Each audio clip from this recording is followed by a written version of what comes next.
Hello and welcome to this meeting of the Planning and Development Council of the Town of Oakville. Madam Clerk, do we have any regrets for this evening? Yes, Councillor Chisholm for this evening. And I gather that we will be joined in progress perhaps by Councillor O'Meara, who's not present.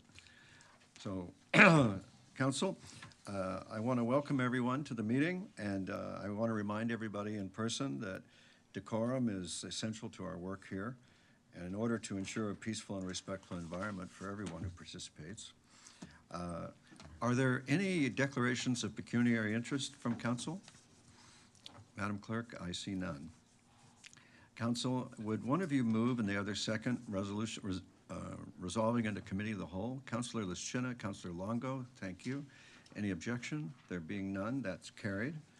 And now, Council, the first item is the consent item, and we have staff available for questions. I've had an indication from a member of a desire to move the item. We had notice of an intent to delegate by some residents, but the clerk tells me they have not checked in. Madam Clerk, is there any news on that? Grace Cabral. Hello. Please come to the center. You have to go, no. I'm sorry, you can't go that way. It doesn't lead to the microphone.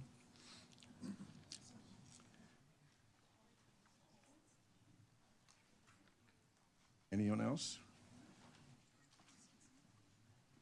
And we're also looking for Mark Chandler and Karim Mebs. If you're here, please take a moment to move around to the center aisle so that you can take your turn after Grace. Actually, Mark Chandler is not attending in person.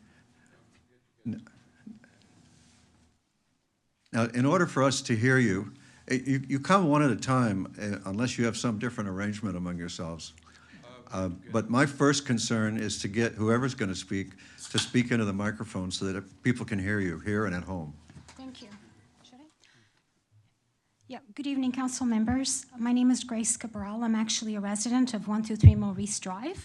It's the Berkshire condominiums on Lake Shore and Maurice. I'm here tonight because the building has been put up for condominium registration. And I understand the importance of moving forward, and many of the residents are actually eager to officially transition from home ownership and actually move past some of the burden of the high occupancy fees.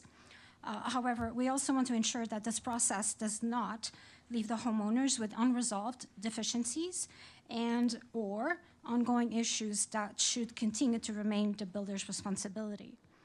We've also invested in this wonderful community, the Berkshire building, with the expectation of a very well-constructed building, and the registration should be a step towards the goal, not just a procedural milestone.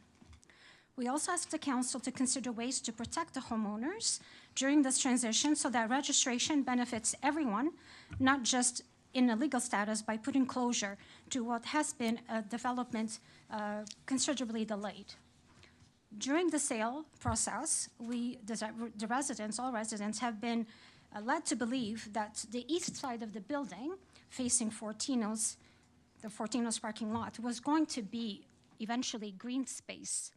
Unfortunately, that hasn't been the case yet, so we strongly request that the council consider enhancing this area by creating separation between the Fortino's parking lot and the building with some sort of a green space or a parkette to make the area a little bit safer and more appealing to the residents. That being said, this is all from my part tonight. Thank you, council members, for your time and consideration. Thank you for your information. Thank you. Thank you. And sir, did you have other information? No, Did you just want to add what Grace said. We definitely looking for the registration, Okay. and we hope to have your support on that. And I fully support, as one of the residents of 123 Maurice, whatever Grace said, we all feel very strongly and support those views. Thank you. Thank you. We've appreciated you coming. Thank you. Madam Clerk, are there any other delegations? Mayor Burton, Mark Chandler is online. Councillor Duddick? Your Worship, I just wanted to respond to the concerns regarding green space. That is privately owned by Smart Centers, I believe. And so any discussion regarding any potential for green space would have to go through that process. So it's not town-owned property. So I don't want them to be under the understanding that by coming here, we're automatically going to provide some sort of park space. Thank you, Councillor. Councillor, you and I and the rest of council, we do note the request by the residents for more park space. And in my time and our time here, that is a popular request. And when you're looking for more park space, it seldom comforts you to learn that Oakville has more park space per person than anybody else in the GTA, but there's nothing wrong with more park space. So, but thanks very much for helping put the dimensions on that. Madam Clerk, the delegation. Mark Chandler, he's online. Mr. Chandler, we look forward to your information.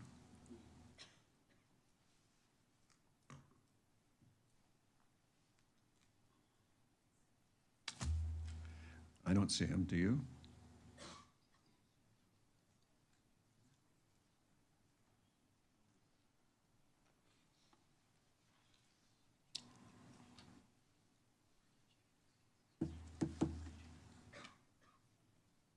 So there's no one there? He's no longer online. All right. Well, Council, I'll accept a motion from Councillor Duddick. Thank you. Sorry, it's awfully loud. Thank you, Your Worship. I'd just like to let the residents know that I'll be happy to assist in any way that I can, provided it's through the town processes. If it's private, I can't do anything about that. But if there's some assistance I can provide, either myself or my colleague, Councillor Chisholm, be happy.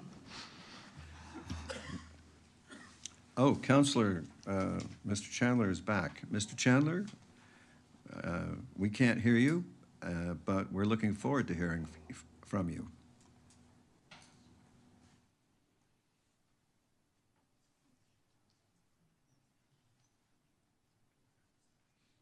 It's gone again. Gone again? It's gone again.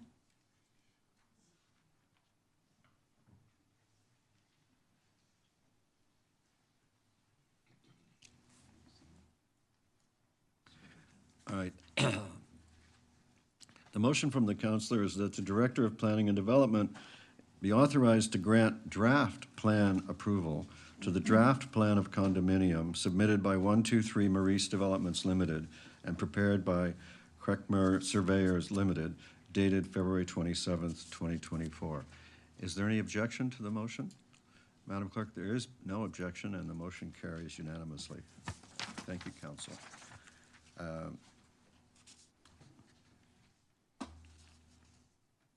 And I knew I would, here we go.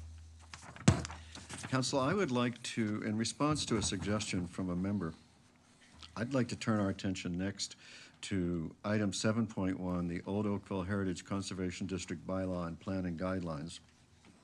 We have a presentation available from Susan Shafford, our staffer, and we have a delegation from Ms. Hockring. And Ms. Shafford, are you prepared?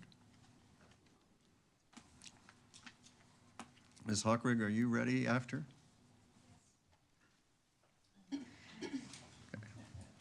Thank you, Mr. Mayor. Yes, we are definitely prepared. And thank you, we will be brief. As Council has very familiar with the Old Oakville Heritage Conservation District, having seen it quite a number of times over the past few years. And so what we're here actually for is our, hopefully, a final presentation to Council about the update to the Old Oakville Heritage District, which has been in place since 1982. We started this update process in 2021 with two major components, the Heritage District Study and then the Heritage District Plan and Guidelines. The study was completed in February of 2024, and they directed staff to move forward with the preparation of the plan and guidelines. So just a month ago, we had our statutory public meeting for the district plan and guidelines after having a draft available for review and feedback since May of the previous year. And we have also now consulted with the Heritage Oakville Advisory Committee, who has endorsed the district plan and the new bylaws. So just as a very quick refresher, I wanted to highlight for you the 2024 study. A few of the most important things that it goes over is a detailed history of the district, and it brings things up to speed from the history that was compiled in 1982 up forward to 2024. We've got descriptions of the built heritage, the streetscape character, and the landscape context that all combine to make the Old Oakville district a very special and unique place in Oakville. We have replaced the block divisions, which I'll explain in just a second, with character areas. We've talked about cultural heritage landscapes, which are both within the heritage district, and the district is one itself as well. And I think most importantly, we've got inventory sheets prepared for each individual property within the Heritage Conservation District, and those factor quite importantly in the new district plan and guidelines. So the district plan itself, quite a lengthy document, is attached as part of Appendix B to the report, as it will form a schedule to that bylaw. I think the sections themselves are pretty straightforward. The reason why we've got Section 5 highlighted on your screen is because that is the bulk of the Heritage District Plan and Guidelines. It will certainly be the portion of the plan that is used most often by applicants, homeowners, consultants, architects, staff, the Heritage Advisory Committee, and Council when we are making decisions about how to manage change in the area. I mentioned we've gone from a block layout to a character area layout. This is just a very quick image showing you our 1982 plan that had its block analysis. So it was divided into 16 different block areas. And that was actually quite a unique way to look at a heritage conservation district at the time. And so we've built on that legacy, but also tried to simplify things and make things a little bit more clear and consistent on how those guidelines roll into the rest of the district plan by creating 5 new character areas and a key streetscape overlay, all of which are, I think, very thoroughly explained in the plan and guidelines. We have had a very extensive community engagement process, which I'm very pleased to report on. We have had numerous individual stakeholder meetings and site visits, walks throughout the heritage conservation districts, discussions, Zoom calls, Teams calls, you name it, we've probably done it. We've had 4 public information meetings. These are more informal meetings held within, not properties within the district, but closer to the area in our wonderful historic churches in the downtown area. We have been providing regular updates monthly to the Heritage Oakville Advisory Committee, and we've had 3 appearances before Planning and Development Council, this being our 4th. So, as I've noted, we had our STAT public meeting on February the 3rd. I'd say that at that meeting, feedback received was generally quite positive. We did receive some comments on feedback on how to make some minor revisions to the plan, which we have gone ahead and done. Those were done for our Heritage Oakville Advisory Committee meeting, which was held on February 25th. And very just recently, over the past few days, we've caught those last few sneaky typos because we wanted to put forward a very professional document for council's approval. And so you would see in the revised agenda before you tonight a memo dated March 17th, just outlining a few of the changes that the very most recent draft of the plan and guidelines contains. There is no substantial changes to impact any of the guidelines, simply changes to ensure that we are being consistent in our wording throughout the plan and to correct a few minor typos. And so what you've got before you in the staff report as a recommendation is the recommendation to adopt two different bylaws. So essentially what we're doing is through bylaw 2025-054 is we are amending the existing Heritage Conservation District boundary to incorporate the Part 4 properties that were designated previous to the designation of the district itself in 1982, because the the Ontario Heritage Act before 2005 wouldn't let you overlap those designations, but it does now. And this is just flipping to the map that shows you those three properties, which are actually all owned by the town, that will now formally be part of the Old Oakville Heritage District. The second bylaw tonight is about the adoption of the plan and guidelines. And so we are confident that the district plan before you tonight meets all of the requirements of Part 5 of the Ontario Heritage Act. We are confident that it is a defendable and reasonable plan for the management of our cultural heritage resources, and will provide another 40 years of safeguarding and conserving the cultural heritage of the Old Oakville area. So, with that in mind, the staff recommendation before you is included in your agenda and on the screen as well. Thank you, Mr. Mayor. Thank you very much. I think we're with you every step of that way. Council, do you have questions for Ms. Shepard? If not, let's turn to our delegation. Welcome, Ms. Hockrig. We look forward to your information.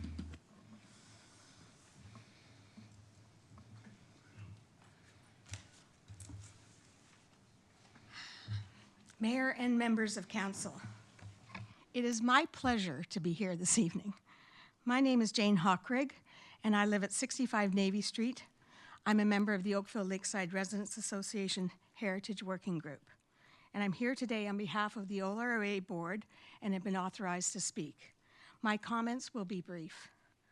Over the last 3 years, our association has been a very active stakeholder working with the town of Oakville and other key stakeholders on this initiative. We want to thank so many volunteers who have contributed significantly to this work, including the Oakville Historical Society and representatives from both St. Andrew's and St. Jude's Church. In particular, we want to thank Sue Shepard for her dedication, her professionalism, and for allowing us to work in such a collaborative manner. Her leadership and direction throughout this process has been critical. From the very outside, our association has been committed to a collaborative partnership to ensure that the necessary detailed work, analysis, and best heritage practices were incorporated so that we could have a strong and defensible Old Oakville Heritage District plan and guidelines. We feel that the draft plan and guidelines before you is strong and it is defensible. As a result, we encourage and support its approval along with the bylaw adopting them. Scale, height, and massing are critical factors that significantly contribute to the character not only of an individual built form, but also the surrounding streetscape and the overall district. The plan and guidelines before you recognizes that fact and impact. We recognize that the Heritage District Plan, supported by the Heritage District Study, is part of the town's policy framework that sets out the overall vision and direction associated with protecting and preserving this very special cultural heritage landscape. As such, it's critical that the town's other municipal planning policies and implementation tools are aligned to support the realization of this plan over time. For that reason, OLRA has gone on record to support the work that has been underway by town staff to consider the zoning framework for the various heritage districts to ensure effective alignment with our heritage guidelines, particularly as it relates to height, massing, and front and side yard setbacks. Finally, it's important to recognize that this plan and its guidelines, in our view, is just one leg of the three-legged stool that we believe is critical to the successful implementation of the plan's intent. It's only as strong as the people and the processes involved to implement them. From a process perspective, OLRA will continue to advocate for processes that ensure that the other municipal planning policies and implementation tools are aligned to support the realization of this plan over time. From a people perspective, this includes a variety of key stakeholders. Yes, we residents and property owners are important custodians of this cultural heritage landscape. At the same time, there are other critical players that need to be aligned and supportive of the intention of the plan. This includes the real estate community, architects and designers, town staff, the Heritage Advisory Committee, and this council. We feel there's an opportunity now, as the plan is adopted and rolled out, to focus on opportunities to raise awareness and understanding amongst various stakeholders about heritage best practices and their implications in terms of change. OLRA is more than happy to sign up to help with that. That way, we will all be in a better position to assess the impact of proposals for change before they are built. In conclusion, we feel that the draft Old Oakville Heritage District Plan and guidelines before you is strong and it's defensible. We encourage you and support its approval along with the supporting bylaw. Thank you. Thank you, Ms. Ockrig. Councillor Giddings has a question or a bouquet for you.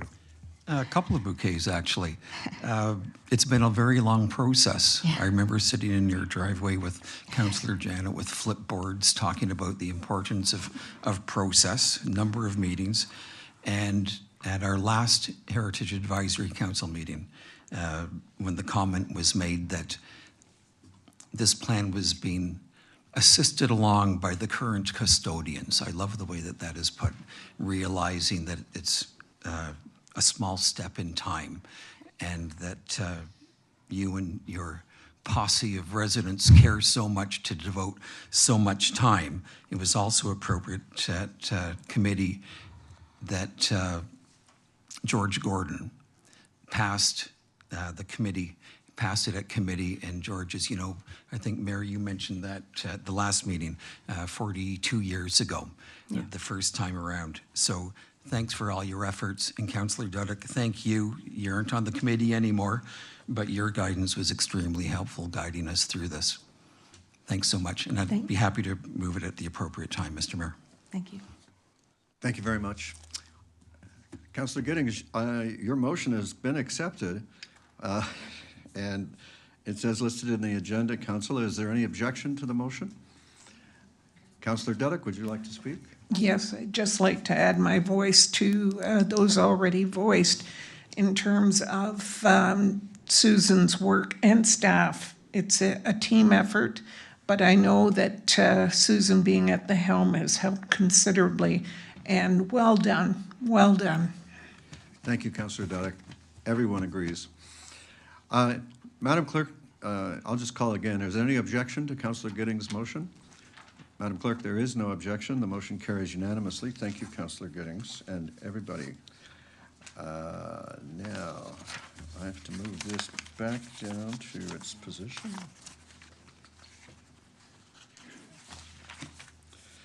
All right. All right, Council, the next item is the OLT appeal of the Argo Trafalgar Corporation. We have a public motion that's required in this matter if we don't go into camera on it. The public motion is as published, that the confidential direction provided in the legal report dated March 11th be approved, and that staff be authorized to attempt to settle the appeal in accordance with the legal report to the satisfaction of the Director of Planning and the Town Solicitor. May I have a motion? Councillor Xie, thank you.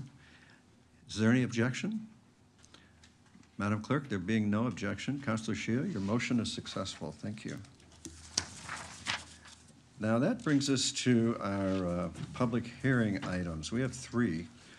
We're going to take up first the public meeting and item 6.3, the public meeting and recommendation report for zoning bylaw amendment application on Loyalist Trail, and that concerns the Tafia Development Corporation. There's an intention by the councillors from Ward 7 to to introduce a motion and a bylaw to deal with this matter, which would, if successful, remove the consideration of the staff report. And so, in the interest of following proper procedure, stepwise, the first step is a motion to waive the procedural bylaw, and this has to do with the delay in getting the matter before council until late today. And that is Procedure Bylaw, Section 20.1, Sub 1, that says every bylaw shall be listed on the agenda by an identifying number, followed by a brief description of the intent of the bylaw. So this requires a 2/3 vote. And Councillor Knoll, is this your motion? So is there any objection to this motion? Madam Clerk, there's no objection, and that carries. The motion is moved by Councillor Nanda, and she will read that for you. Thank you, Your Worship. The motion states that the zoning bylaw amendment application submitted by Tafia Development Corporation, file number Z.1215.04, be approved as revised to A, add commercial fitness center as a permitted use, B, remove nightclub and hotel from the list of permitted uses, C, add a maximum GFA cap of 49% for all commercial uses on the site, including commercial uses permitted in the LE zone, and D, establish a parking rate of 1 parking space per 50 meters squared of leasable floor area. That bylaw 2025-080, an amendment to zoning bylaw 2009-189 be passed, that in accordance with Section 3417 of the Planning Act, no further notice is determined to be necessary as the changes are deemed to be minor in nature, and 4, that the notice of council's decision reflect council has fully considered all of the written and oral submissions relating to these matters, and that those comments have been appropriately addressed. Thank you. Thank you, Councillor. Councillor Shia? Thank you, Mr. Mayor. I just want to ask the recorded vote. All righty. Thank you. Is there discussion? Welcome, Councillor O'Meara.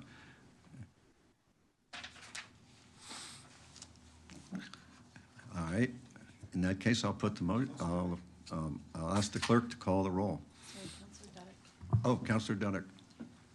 Thank you. I wonder if I could ask a few questions of staff. And do we not hear from the delegations before we consider the matter?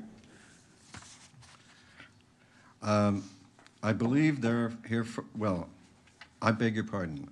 I'm not sure about one of them. Madam Clerk, I guess what we need to do now is call the delegations. Thank you. We do have Nick Wood online. Mr. Wood, welcome. Were you here for questions, or did you have anything to add? Good evening, Your Worship and members of council. I really appreciate this opportunity. I appreciate Councillor Nanda's and Councillor Shia's motion. We listened to it and we are in complete agreement with it. So we're here to answer any questions, should there be any, from members of council. Thank you, Mr. Wood. That's helpful. Madam Clerk, the next delegation? Donald Holmes has removed himself, and we have Majed Abukadr. Welcome. Council looks forward to your information. Good evening, Mayor Burton and councillors. Thank you for giving me the chance to speak about this minor variance approval. My name is Majed Abukadr. I live at 1185 Westdale Road here in Oakville. I've been in Oakville. I grew up in Canada my whole life, in London, Ontario, but I've been in Oakville for about 5 years now. I've done a lot of entrepreneurship, small things here and there, sold a couple of companies, launched a couple of companies. And since I came to Oakville, I've been looking for something exciting to do here for the rest of my life. And we found that, me and a partner of mine, actually, we found something very exciting that we wanted to bring to Oakville. It doesn't exist in Ontario. There's only one location like it in Edmonton. It's a specific type of basketball high-tech facility. It's not just any basketball court, but it's very high-tech with cameras and sensors, and it's amazing for basketball development. All the NBA teams use it, including the Toronto Raptors, and all the NCAA teams use it. So I'm just excited about the fact that we'd be bringing something like this to Oakville. I've got 3 young sons, 11 years old, 8 years old, and 4 years old. I mean, I'd love to see them grow up off the streets and off screens. And sports for me is the place to do that. I grew up with sports, and thankfully, you know, it's been a great upbringing, and I want to do the same for my children. We've secured 3 locations, my partner and I, for Ontario, specifically GTA West, all the way up to Guelph, Kitchener-Waterloo, even London, Ontario, Hamilton, and obviously Oakville, Burlington. We want Oakville to be our flagship location. We want it to be not just the first in Ontario, but like I said, the best in Canada. We've been looking for the past year and a half for a specific location. We've spoken to landlords. A lot of them have just completely dismissed us. They didn't even give us the time of day to even explain the technology that we're bringing. And then now we're excited that we found this landlord, and the only thing stopping us from opening this facility is this variance approval. And so I hope you consider it seriously. Give us a chance to make Oakville proud. Give us a chance to make the community proud. We're looking at potentially, you know, having up towards 20 people employed at this facility, a mixture of high school students, coaches, young coaches, more seasoned coaches, but also staff for the facility, referees, scorekeepers, and just, you know, people that are in the tech space as well. So like I said, give us a chance to make Oakville proud. You'll be proud. I hope you come to our opening if you approve this variance, and thank you for your time. Thank you very much for your time. Councillor Adams? So I just wanted to make sure that our staff had an opportunity to provide us any other information on the proposed motion. You're about to get that. Councillor Duddick was going to question them. So I saw your hand, and I thought I would check and see what you were asking for. Councillor Duddick, you have the floor. Thank you. Through you, Your Worship, I wonder if I could ask staff, given that they're on record, public record, as saying they wanted the application to be refused as proposed. I've heard some of the revisions that have been secured via the Ward 7 councillors, and I understand that staff are supportive of that. Are there any outstanding issues, or could you sort of elaborate on some of the reasons why you originally indicated that you thought it should be refused?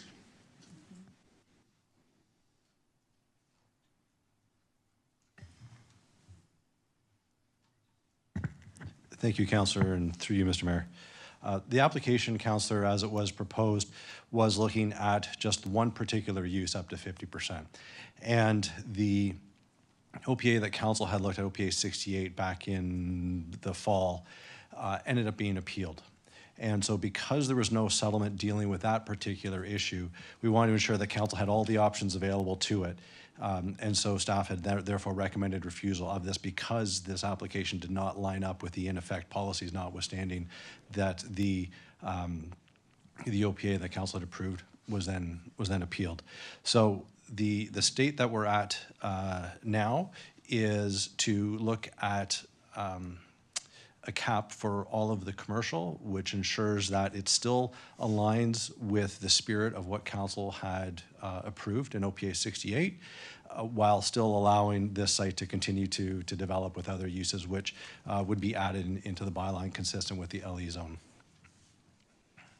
But I guess my question is, were there other issues other than just what you referenced in terms of legalities? Were there any things in regards to parking setbacks, anything that you thought were not in keeping or you thought should have been addressed?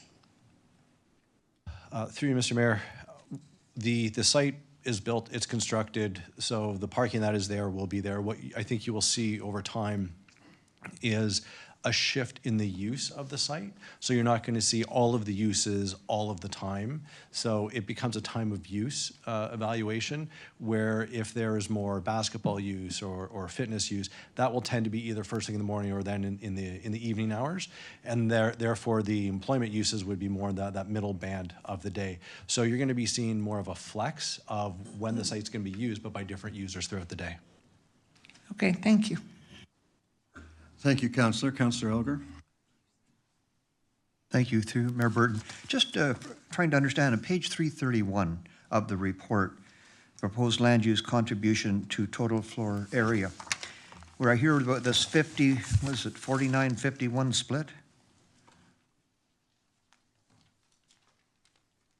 I'm just wondering how that works. Do we have to change the percentages now going forward? When I look at building E, 100% industrial? How does that work? Through you, Mr. Mayor, the bylaw would apply to the site in its totality. So it wouldn't be specific to any one particular building. It would be evaluated over the entirety of the site. So as an owner would be coming in with or asking for a zoning certificate, the review would be done at that point to ensure that the cumulative amount is within keeping of the bylaws put forward. So this could be a lot of warehousing also? Through Mr. Mayor, it is a permitted use. I don't know, that would be a question of the property owner if there's any warehousing use on the site currently in terms of what's been leased. I do understand that it was 42 or 48% has been leased or intends to be leased for commercial related uses. And commercial is also warehousing? Through Mr. Mayor, no, it's not. It falls under the employment zone. Okay, but it's on the whole site, is it? So the buildings could all switch as long as it's a 40, 49, 51%? Is that what you'd be writing into the bylaw? Correct. Interesting. Thank you.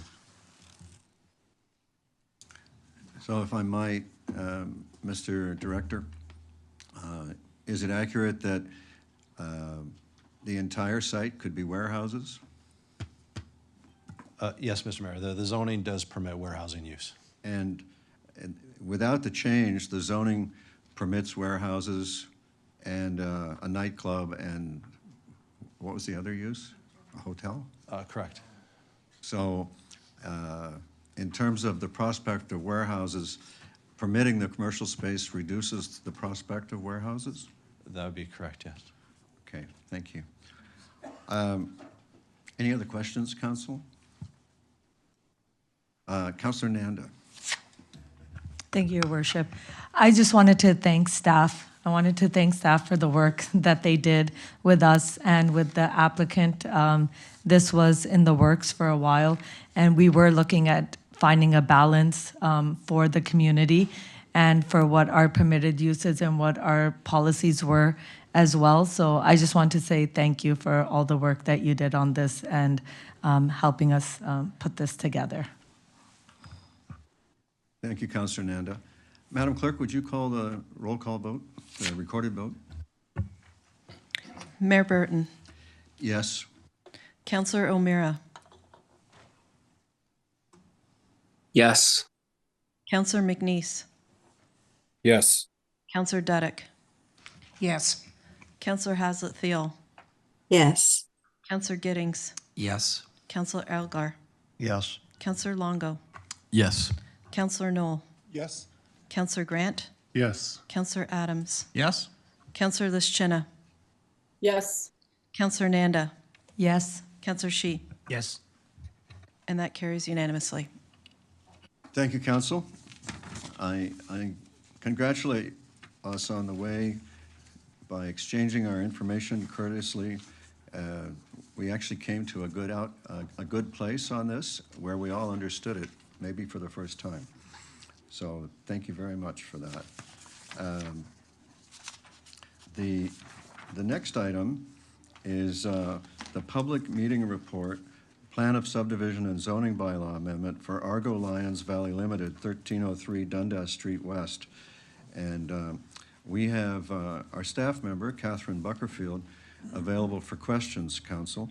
and we have delegations from Argo Lyons Valley.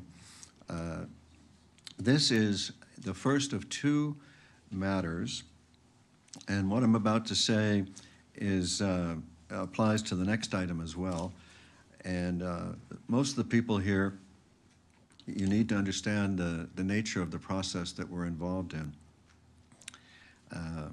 We're not making a decision tonight on this matter or the next one. We are creating a list of the issues that we want staff to report on when they come back with a recommendation report months from now. Under our procedure bylaw, what you're supposed to do is you're supposed to only be able to give your argument once, not every time the matter comes before us. This procedure that we have is for the convenience of the public so that you can come to this stage, list the issue that you want dealt with in the report rather than argue about the proposal or argue about the issue. You don't have to persuade us to put your issue on the list. All you have to do is to be able to name it in a way that we can write it down and then report on it. This makes for a shorter presentation unless you've got enough issues to fill 10 minutes. So on this particular item, we're going to start with a presentation by Stephanie Malviva from Argo. And that presentation is for the purpose of informing the public on the matter. Council has already seen a report, but Council also welcomes the refresher. Welcome, Ms. Malviva. We look forward to your presentation. Thank you very much. Good evening, Mayor Burton, members of council, and the public. So for the public record, my name is Stephanie Matbiva. I'm an associate with Glenn Schnarr & Associate, the registered agent on behalf of the property owner. We're here tonight to present the vision for the lands municipally known as 1303 Dundas Street West in the North Oakville East component of the town. Next slide, please. So the subject lands before us tonight are outlined in red. The subject lands are located on the north side of Dundas Street West, west of Nayagawa Boulevard. The site is currently occupied by a series of radio transmission towers and a below-grade network of transmission infrastructure. It also contains a segment of land and is bordered by 16 Mile Creek to the north and east. Overall, the site is well positioned to be a natural and logical extension of the surrounding community, being that there is residential developments nearing completion to the immediate west. Next slide, please. This image shows the current conditions of the site looking west. So the evolving context and the surrounding community are visible on screen. I would also just highlight that the site is located within a comfortable walking distance of various services, facilities, and amenities to meet daily needs. It's also situated within a comfortable walking distance of various parks and green spaces, including a village square and travertine park, which are visible on screen in the picture. It's also located within the surrounding area of parks and green spaces. This includes Lyons Valley Park to the immediate east and a network of trails. Next slide, please. This image, just very quickly, now diving into the context of the application, is the conceptual development plan for the site. So overall, the proposed development is comprised of a residential subdivision with a range and mixture of both detached as well as townhouse built forms. The development is organized around a fine-grained public road network, the provision of a stormwater management pond facility, 2 future development blocks that border Dundas Street West, as well as the protection and retention of 60 Mile Creek. So overall, there's a total of 142 units. The distribution of those various units are displayed on screen. So the vast majority of the units are to be townhouse dwelling built forms. The units are of varying size and configurations. This is to support housing choice and attainable housing options. So just to highlight, a guiding principle of the proposed development is, again, to enable a development that is compatible with and complementary to the surrounding context. The range and type of built forms contemplated will enable this development to be, again, a natural and logical extension of the surrounding area. So put another way, it can be understood as being a rounding out of the North Oakville East community. Each built form will provide dedicated resident parking spaces. Efforts have been made to provide for twinning of private driveways. This layout enables the provision of effective and efficient on-street parking spaces. So we highlight that while this is early stages in the development process, the need for on-street parking is understood and is also actively being considered. The provision of on-street parking spaces may evolve as the planning process evolves as well. And just lastly, one other aspect that is actively being considered is the art of snow storage. So the appropriate and desirable location for snow storage, especially given the recent events that we've had, will be further explored during the detailed design process, but it is something that is actively being considered. Next slide, please. So now moving on just quickly to the planning context. From a local policy context perspective, the site is located and is subject to the North Oakville East Secondary Plan. The secondary plan designates the site as Dundas Urban Core Area, Neighborhood Area, and Natural Heritage System Area. So for clarity, the proposed development does not consider development within the designated Natural Heritage System Area lands, nor on that segment of the site that's designated Dundas Urban Core. The only location would be the stormwater management pond within the Dundas Urban Core area. Would also highlight that in accordance with the master plan for the North Oakville East Secondary Plan, the site's neighborhood area is further identified as being located within the general urban area. The proposed development has been planned and designed to conform to both the neighborhood area, the natural heritage system area, and general urban policy objectives. The range of uses, residential built forms, and density are all permitted. So to put another way, the proposed development does not trigger the need for an official plan amendment. Next slide, please. In terms of zoning now, so the site is subject to the North Oakville zoning bylaw. The current zoning, which identifies the lands as being zoned future development, or FD, recognizes existing conditions but not the proposed development. So a site-specific zoning bylaw amendment is requested. It would implement a range of appropriate zoning categories and site-specific development standards. Would also highlight that a key aspect of the requested zoning bylaw amendment is to implement compatible zoning standards that do exist in the surrounding area, so including mimicking standards that are complementary to those immediately west. It also will place the on-site natural heritage system area lands within a restrictive zoning category. So this will further support the long-term preservation and protection of the natural area. Next slide, please. So on screen is the proposed development. It is to be facilitated by a draft plan of subdivision. So each of the proposed detached and townhouse lots will be created by way of this draft plan of subdivision. An additional aspect of the proposed draft plan is the creation of 2 future development blocks. Again, those would coincide and align with lands designated urban, Dundas Urban Core, sorry. So these future development blocks have been introduced to enable a full evaluation of future development opportunities. So again, no development is contemplated here as part of the applications before us. Next slide, please. So now just in terms of process, very quickly, would highlight that prior to the formal submission of the draft plan of subdivision and zoning bylaw amendment applications that are before us tonight, a pre-consultation meeting was held in the fall of 2024, and a virtual community meeting was held on December 10th, 2024. So on screen and before us is a summary of the items that were raised during this community meeting, as well as the responses.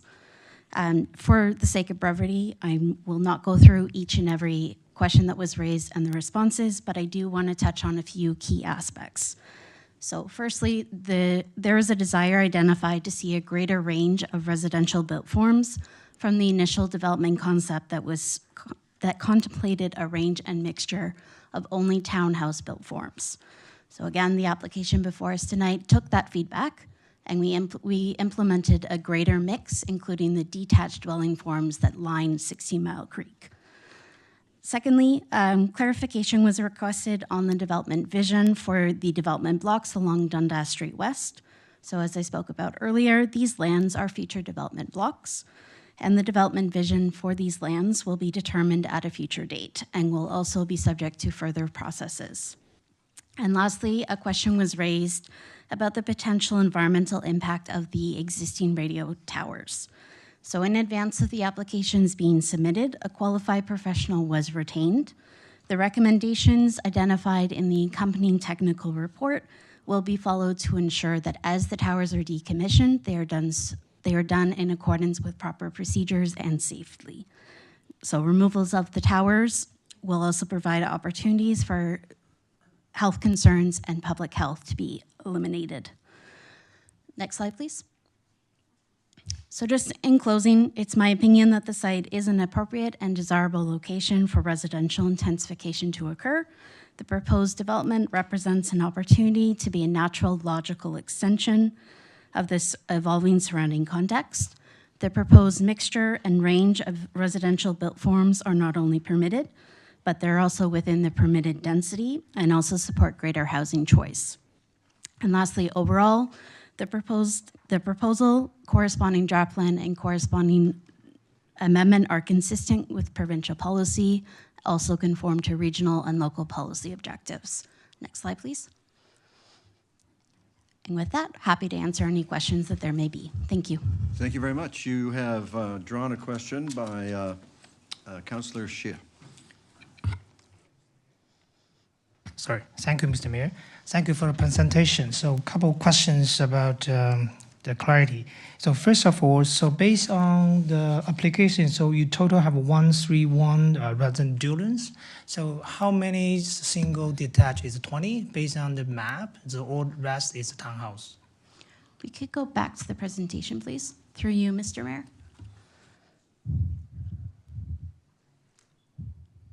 And if we could go back 2 slides, I believe. Perfect. Sorry, one more. One more.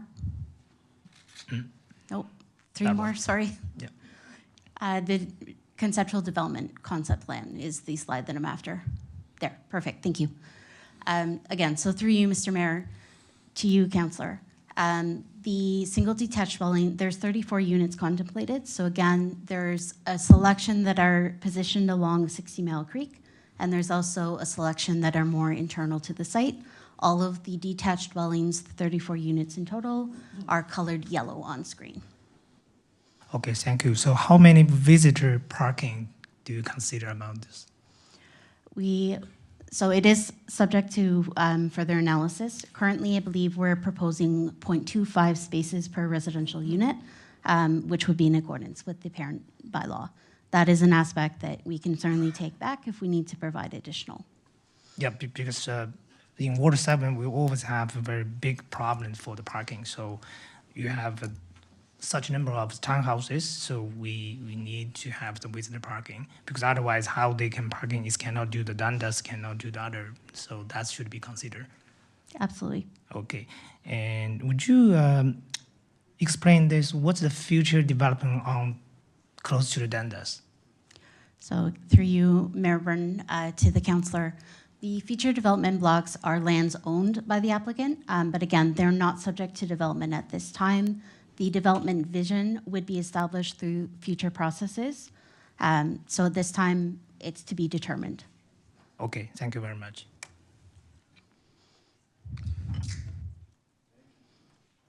Press the wrong button. Thank you, Councillor. Councillor Elgar. Thank you very much for coming and presenting tonight. I especially thank you for highlighting the removal of the towers. I must say I've been concerned about those towers, not because of today, but because of what is going across the road at the retirement residence where at 1280 Dundas on the south side. Knowing that when the bridge across Dundas was built over 16 Mile Creek, there is a belief that all the electronics burned out of the equipment and because of signals going. And I'm sure you've heard of that. So they are going to be removed. And I think that's a real plus for the community. So that makes me feel good because I was concerned about a person with a pacemaker looking out a window from the 8th floor across the road and get zapped. So thank you for getting rid of those towers. Thank you, Councillor. I know that's been it almost feels like a lifelong goal of yours. Councillor Hazlitt-Thiel. Thank you, through you, Mayor Burton. I understand that the land that's identified as future development will go through a future process, but it would be helpful to understand what is the magnitude of potential development on that future land. So are we talking about an allowance of 8, 12, 15? Are we talking about those level of heights? And perhaps the question is for town staff. Through you, Mayor Burton, I can take a stab and we can certainly defer it to staff if needed. So currently, the North Oakville East Secondary Plan does, in accordance with the Dundas Urban Core policies, permits heights of up to 8 stories. So that would be the level of development that is permitted. Again, the overall development vision is to be determined, would be subject to further considerations. So it's not to say that heights would necessarily be at 8 stories. They could very well be lower. Thank you for bringing that clarification to the public. Thank you, Councillor. Thank you, Ms. Matviva. Thank you. I think we're good. I understand there are 2 other people from Argo with you in the case of questions you couldn't handle, but looks like you were equal to anything council could throw at you. Madam Clerk, are there any public delegations on this item? We have nobody is called. I don't know if there's any just from the floor. All right. I'm not seeing any volunteers. Staff, planning staff, I heard at least one issue that's a perennial for us raised, which was parking sufficiency and visitor parking. Would you like to list off the issues, as a demonstration to the audience for the next item? I'd like them to see what an issues list winds up looking like. Through you, Mayor Burton, thank you. I agree that I heard the issue around evaluating and reviewing the provision of visitor parking in the area and making sure that there's sufficient parking as part of the development. And I also heard a question around what could potentially be on that future development block. And I think we could comment on that as well and provide council with a little clarity on what that future block could potentially look like in the context of this proposed development. Thank you, and that's when you would come back with a recommendation report, and that could be any number of months from now, is that correct? Through you, Mayor Burton, you're correct. We will be evaluating all of the issues that have been brought forward tonight and come forward with a comprehensive recommendation report to council that will be available to the public and council in advance of a decision made by council. And would you just like to identify for the public that staff already have a list of issues on this project? Through you, Mayor Burton, yes, I'd love to do that. If you take a look at our staff reports, we have a section that's identified as matters under review. And under that, we have a list of considerations that will be considered in advance of any recommendation. So you'll see things related to climate change or zoning performance standards, transportation, stormwater management, natural heritage system, all of those elements that are very important to the evaluation of a development, staff will be reviewing and commenting on in advance of a recommendation and decision. Great, super. Thank you very much. I appreciate that. Councillor Knoll. Thank you, Worship. I just reviewed the matters under review, and I noticed that one item that the proponent herself had mentioned, that is the, I don't want to say the word snow for fear of jinxing things, but the issue of snow storage is not on that list. I wonder if we could have that added to the list. Yes. Catherine's ahead of you now. Thank you. Can I get you to move the indicated resolution that the comments of the public with respect and council be received, and that staff consider the comments that have been provided by council? I'd be happy to. It is Ward 4. I don't know if my Ward 4 colleagues prefer it, but I'm happy to move it. I was only picking on you because you had volunteered to say something else. Councilors from Ward 4. You want to arm wrestle for it? I thought it was Ward 7. Oh, I'm sure you changed in the last 2 terms. I apologize. Ward, who wants this? Who wants it? Councillor Shea, after all, you asked the first question.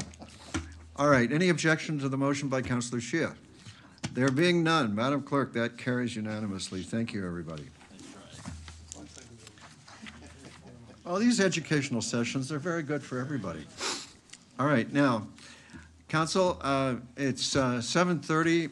I'd like to beg everybody's indulgence for a brief recess of only 10 minutes, and we will resume for the big item that everybody's here for. And so we'll be right back in 10 minutes. Recording stopped. And Council is back Recording in progress. in session. And there was some flipping and sliding there. All right, this is Council's time to consider the public meeting report and plan of and this report is about a proposed plan of subdivision, an official plan amendment, and a zoning bylaw amendment by the NEAT 16 Mile Creek, Inc. Corporation at 3056 Neagawa Boulevard.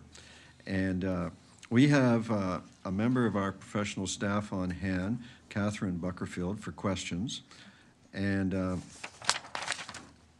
I think I'm doing this right, yes. And we have a number of delegations. The first delegation is Josh Neubauer. Mr. Neubauer represents NEAT 16 Mile Creek, and it's his job to give the proponent's presentation, just as was done in the last item. And after that presentation, Council will ask questions. And from Council's issue illuminating questions, staff will note down any issues to be dealt with in their report that they haven't already identified. And then we will hear from members of the public who registered and would like to name their issues to be sure that they're covered in the report.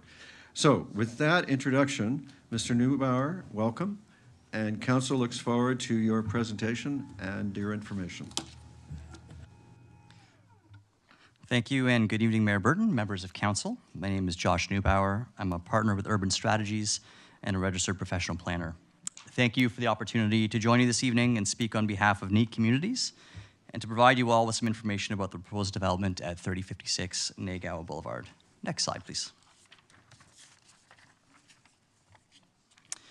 The site is in Ward 7 at the northwest corner of Neagawa and Dundas Street West, and it's a fairly large site at 3.75 hectares in area. It's immediately south of the 27-hectare North Park and 16-mile sports complex, which will include the future library and aquatic center, and therefore has excellent access to parkland and community facilities right north of the site. It also benefits from easy access to retail and commercial amenities on all three other corners of the Neagawa and Dundas intersection. The site's immediate neighbors are the St. Peter and Paul Parish to the west, and lands known as the Prime Envision lands to the east at the corner of Neagawa and Dundas. Further to the west along Dundas are Lions Valley, of course, and the Oakville Trafalgar Memorial Hospital is about 2 kilometers away, which respectively provide excellent access to green space and health services and even employment opportunities at the hospital. There are some low-scale residential neighborhoods in the area, including River Oaks to the south, but the site is buffered from those areas by a 50-meter right-of-way on Dundas, and over 40-meter right-of-way on Neagawa, and other intervening land uses. I should note that Dundas Street West is a planned bus rapid transit route and a priority transit corridor, and the site will benefit from a future BRT station immediately along its Dundas frontage. Next slide, please. So NEAT is proposing a mixed-use and transit-oriented development that responds to the existing and planned investments in infrastructure in the Dundas urban core, which is a strategic growth area and a primary regional node in the official plan. This will be a multi-phase development built out over several years with 3 development blocks, which at full build-out will provide 2,278 new units of needed housing in a format that doesn't really exist in the neighborhood today. Development will also provide approximately 1,500 square meters of non-residential GFA, focused along Street B in the interior of the site and at the gateway from Neagawa at 16 Mile Drive. This proposal is based on a very careful urban design strategy that responds to the town's design standards, policies, and conversations with town staff, including design workshops devoted to getting this design right before we even submit the application. The idea here is to carefully locate density where it can help to contribute to a complete community and support investments in transit, community facilities, and healthcare. The development design, as you can see on the slide, consists of 7 tall buildings above 6 mid-rise podiums, and all the buildings are carefully designed to frame and respond to the adjacent streets and publicly accessible places. This is an intentional variety of massing that you see before you, with podiums that range from between 5 and 8 stories, thanks to input from urban design staff at the town. And the tower heights range from 15 to 28 stories in height. And I'd just like to point out for council members of the community, there is only one 28-story building being proposed. The other buildings are 15, 18, 18, 25, pardon me, 15, 18, 24, 25, and 26 stories in height.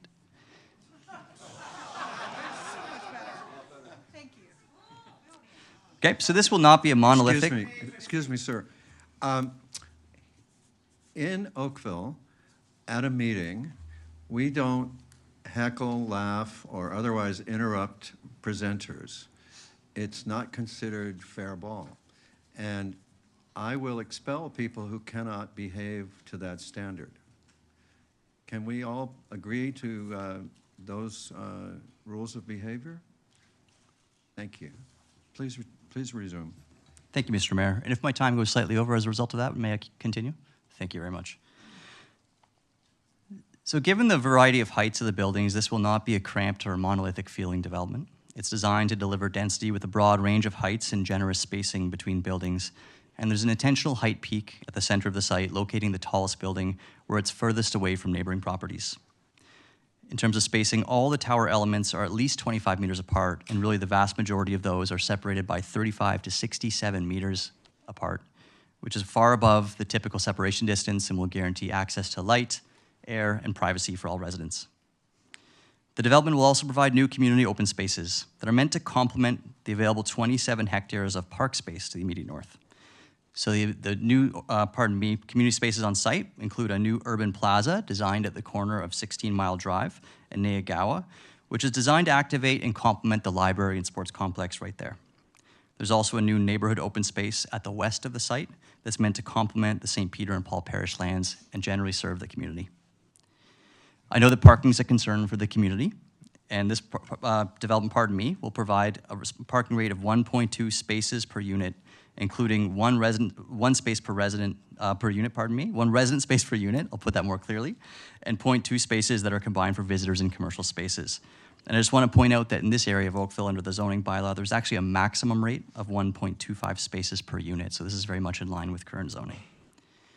I also want to point out that the units being provided, or proposed, are a mix of 1 and 2 bedroom units, which add a relatively affordable type of housing to the area in relation to the existing ground-related housing that predominates, but also a unit size that helps to minimize traffic and community space impacts. Next slide, please. Thank you. On this slide, you can see an aerial in the top left. That's a rendering of the proposed development looking southeast towards the corner of Dundas and Neagawa, and it shows a variety of heights, the width between the spaces between the buildings, as well as some of the new open spaces. The plan on the right shows how the buildings are laid out in the open space movement framework. And I just want to point out to people in attendance that the main access for the site will be at 16 Mile Drive at the northeast corner of the site, with a secondary access as a right-in, right-out only from Dundas Street West at the southwest corner of the site. The open space and mobility framework is designed to make it easy for pedestrians, cyclists, and people using other devices, and not for people to be using their cars in order to mitigate traffic concerns. In terms of design of the public spaces, the plaza at the northeast corner will be framed by retail and amenity spaces and will complement the new library space very well. And in pink here, you see a Woonurf design in the plan that's meant as a well-designed community link with shared vehicular, pedestrian, and cycling movement connecting residents and community members from 16 Mile Drive over to Neagawa Boulevard. And it also helps us internalize all servicing and waste collection off the roads. The image on the bottom left shows a rendering of the future neighborhood open space at the west end of the site, which will be framed by building podiums and amenity uses and creating a welcoming community edge with the parish site to the west of that. For context in terms of size, the urban plaza at the northeast of the site is about the same size as Oakville Town Square, and the neighborhood park is similar to Horton Parkette in North Oakville, if people are familiar with that. There are 2 other neighborhood connections framing the Prime and Vision lands until those redevelop one day, which allow pedestrian access to and through the site, allowing people to reach Neagawa Boulevard and Dundas Street West easily instead of having to go the long way around. The next slide, please. In terms of an official plan amendment, the site is currently in the North Oakville East Secondary Plan area and has a Dundas Urban Core designation. An OPA, is requested that would keep the current designation but add site-specific policies to permit up to 28 stories and delete the high school and stormwater management symbols on the plan, since the school board no longer plans a high school in this area and the applicant plans to use existing stormwater infrastructure south of Dundas Street West to make the best use of the site. Next slide, please. As for zoning, the application proposes a zoning bylaw amendment to bring the site from a future development zone to a Dundas Urban Core zone with site-specific exceptions to regulate development on all 3 blocks. This would include placing a holding provision on blocks 2 and 3, which are future phases, and they will require servicing allocation through the regional allocation system, whereas the first phase, block 1, already has sufficient allocation to proceed to the application phase. Next slide, please. The application also includes a draft plan of subdivision to create 3 development blocks and to convey 3 public roads to the town. And it also defines specific street reserves and a small block on the eastern portion of the site, for the widening of Neagawa. And the small inset image on the left here shows how block 1 equates the first phase of development, and blocks 2 and 3 will be future phases a few years down the road. Next slide, please. We did hold a public information meeting on October 16th before submitting the application, and we've already heard many valuable questions and feedback from community members. And I know that tonight, Council is collecting issues for a report from staff. And so some of the issues we've already heard, which I'm happy to respond to based on future questions, are the unit mix and affordability of the development, the suitability of the proposed height and density, whether there will be impacts on congestion, the availability of schools and community infrastructure, and how the proposed open spaces relate to proposed heights and densities, among other issues that we've recorded and provided to staff. Next slide, please. To sum up, I'd like to again thank council members for the opportunity to speak tonight, and again thank members of the public for showing such interest in the development, and just leave you with a few notes about the development, which really is intended to deliver density within a strategic growth area where the town has made significant investments in infrastructure that supports community. It's a development that's meant to diversify the area with new kinds of housing, retail, and open spaces. It's also meant to deliver and anchor the extension of 16-mile drive with a 2-sided gateway in combination with the library and the other community facilities, and to create a very pedestrian-oriented precinct at a key place of transit connectivity. Thank you for your time, and I look forward to answering any questions you may have. Thank you very much. You're going to get a chance. Councillor Elgar and then Councillor Knoll. Sorry, Mayor, I didn't even realize I had my hand up. But now, what I've found out is there are a lot of people here that think that land should be green space. Can you explain a little bit about that for me? That's my only, just at this point, it's early in the game here tonight, but people would rather have that as green space. Certainly, through you, Mr. Mayor, and to the councillor. I can't speak to why members of the community might want this or expect this to be green space, but I can certainly say why we think it's appropriate to be urbanized as opposed to green space. And that's primarily because it is zoned and designated as an urban core area. And it's also immediately adjacent a 27-hectare public park area with community facilities. So it's a development that responds to the availability of green space that exists today and the town has already invested in. We think it's a perfect place to put people near something they could walk to as a green area. So it is already zoned for development? Pardon me, it's got a future development zone, so it's not, right. We have to go through the zoning process now to bring it into the zoning for development. Okay, thank you. Thank you, Councillor Elgar, for pointing out that it's long been planned for development. My goodness, I forget how far back.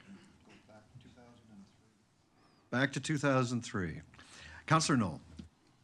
Your Worship, I'm happy to defer to my Ward 7 colleagues if they want to have a first crack at it, but otherwise it's up to, I thought they were already on the speaking list. Well, Councillor Knoll, I'll let you chair. Certainly be glad to let you stand back. Okay. Councillor Shea. Thank you, Mr. Mayor. Thank you, Councillor Knoll.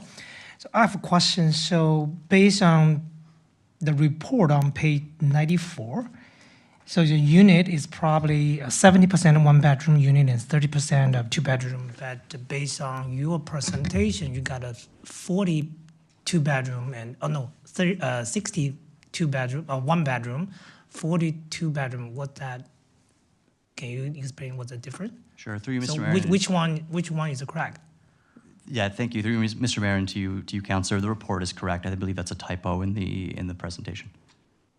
Okay. I should say, Councillor, through you, Mr. Mayor, that the unit actual division will take place at site plan. So we are at early stages in terms of which number will be of which size.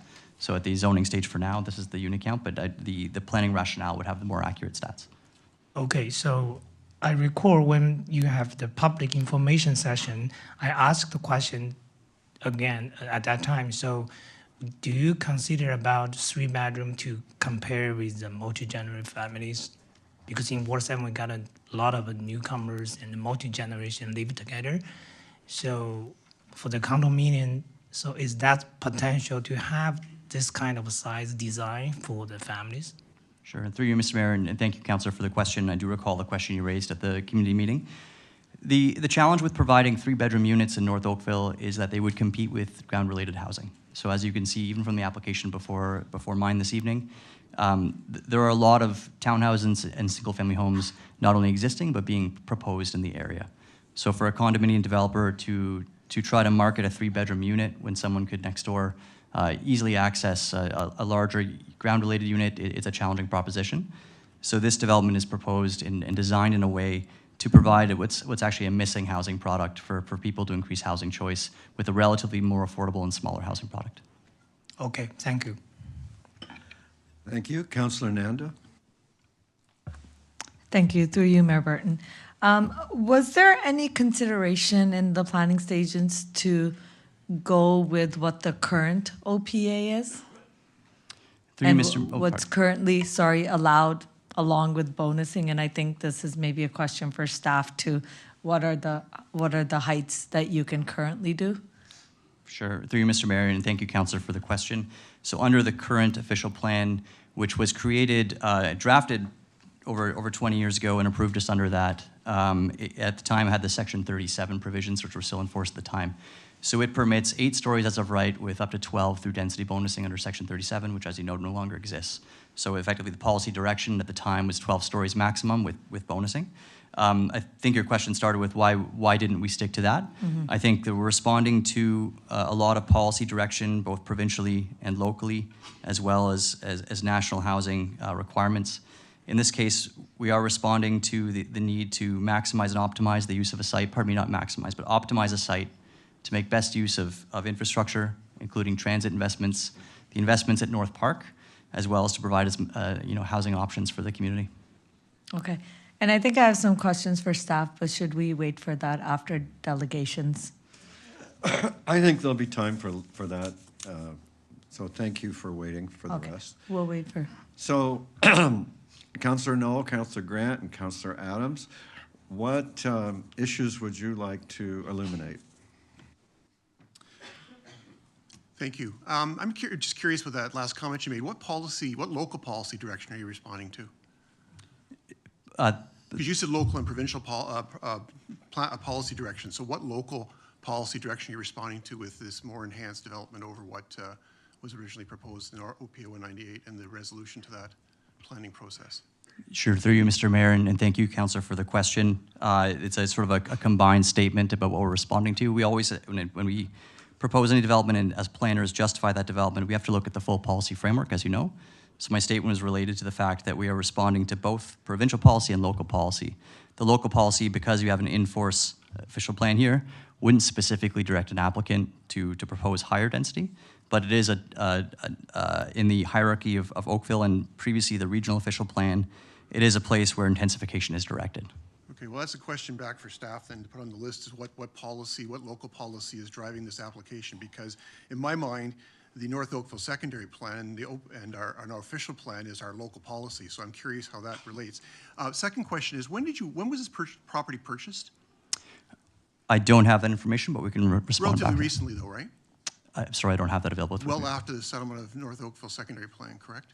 It could be, I'm not. Okay. Anyway, my point is that I know it was, and I mean, you are aware of what the OPA 198 and its resulting settlement through or at the time, the Ontario Municipal Board designated. You're aware of that, right, in the planning process? Councillor, could you clarify what you're asking me here?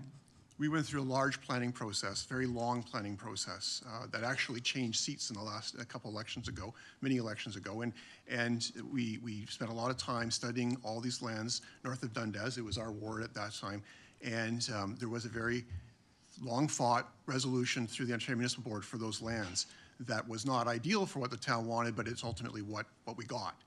And there's very specific policy in that document as to what was expected, anticipated for that land. Are you aware of those conditions? Are you aware of the secondary plan and what the planning conditions were at the time of purchase of this property? Pardon me, through you, Mr. Mayor, and to the councillor, I'm not aware of what was understood at the time of the purchase, but I'm certainly aware of the planning policy that's enforced today. Okay. So, and also, my other question, this is obviously going to be an issue for staff as well, is I'm concerned about the development of this, or moving forward the development of this land without consideration as to how the corner lot is going to be addressed. I know that there was some discussion about the fact that there was no deal made to acquire that, but you've effectively, based on I know they're very rough schematics at this point, there's no consideration given to how that property would work within the context of your site. So I would really, in my opinion, I think this is premature until such a point as that property is adjudicated, because you could effectively landlock that site. It's already got problems in terms of access to Dundas and Neagawa. So I'm going to be asking staff very specifically to address that particular issue in terms of the future adjudication of this application. Through you, Mr. Mayor, may I clarify to the councillor? I think he's inviting you to. Yeah. Wonderful. If we could bring back the presentation, that would be helpful. Yeah. And we'll go to slide 3. Thank you. So through you, Mr. Mayor, and to the councillor, this application absolutely does contemplate the future development of both the neighboring properties. It's a plan of subdivision that's carefully created to make sure that those properties will have access in the future. While we can't plan other people's lands, we can certainly plan appropriately for their access down the road. So the prime envisioned lands, given their proximity to the intersection at Neagawa and Dundas, wouldn't be able to provide on their own access. We likely would not be able to provide access onto those streets given their proximity to the lights. Mm-hmm. What this does provide, if you can see where streets C and streets B connect, our plan of subdivision anticipates a future connection to those lands, providing them safe and convenient access into the local road network, to which they could go north to 60-mile drive, or they could go west along Street C to Street A and get on Dundas Street West. So yes, it does contemplate that. It also contemplates the future potential redevelopment of the St. Peter and Paul Parish, should they choose to develop in the future, so they could connect to Street A and also be integrated with the street network here. And as I mentioned before, the open space, the west edge of the site, also contemplates potentially them mirroring that or complementing that with their own open space framework. What about stormwater? Pardon me? What about stormwater? For those sites or for our site, Councillor? Well, because it's a one giant parcel, how would you deal with stormwater on your site, considering the fact there'd be another development right on the corner? Sure, thank you, and through you, Mr. Mayor.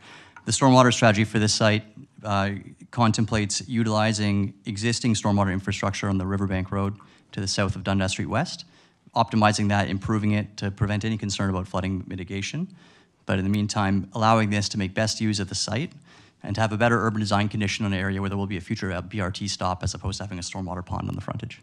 I know you can't speak for another developer, and you wouldn't dare to do that, and I wouldn't ask you to do that. But are you aware of anything that's contemplated for that site at this point that may be coming forward in the future? Through you, Mr. Mayor, to the councillor, I'm not aware of their plans. I do know that Neat Communities is in constant communication with both landowners, so there's a lot of coordination taking place in the background, but I can't speak to their plans.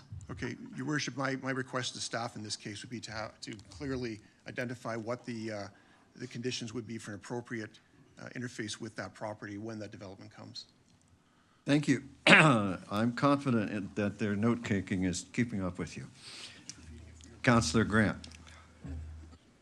Councillor Xi actually caught most of my questions about the split of bedrooms. Certainly in condos in Toronto, we're seeing that 1 bedroom, 2 bedrooms, the market's dropping out. And I question the idea of having that happen here. But I think we can underline that for staff just to look at the split and also suggest that you possibly shouldn't put concept drawings of children in playgrounds if you're not proposing families to live on this site. Through you, Mr. Mayor, and to the councillor, the open spaces are publicly accessible, meaning they could be for the entire community as well.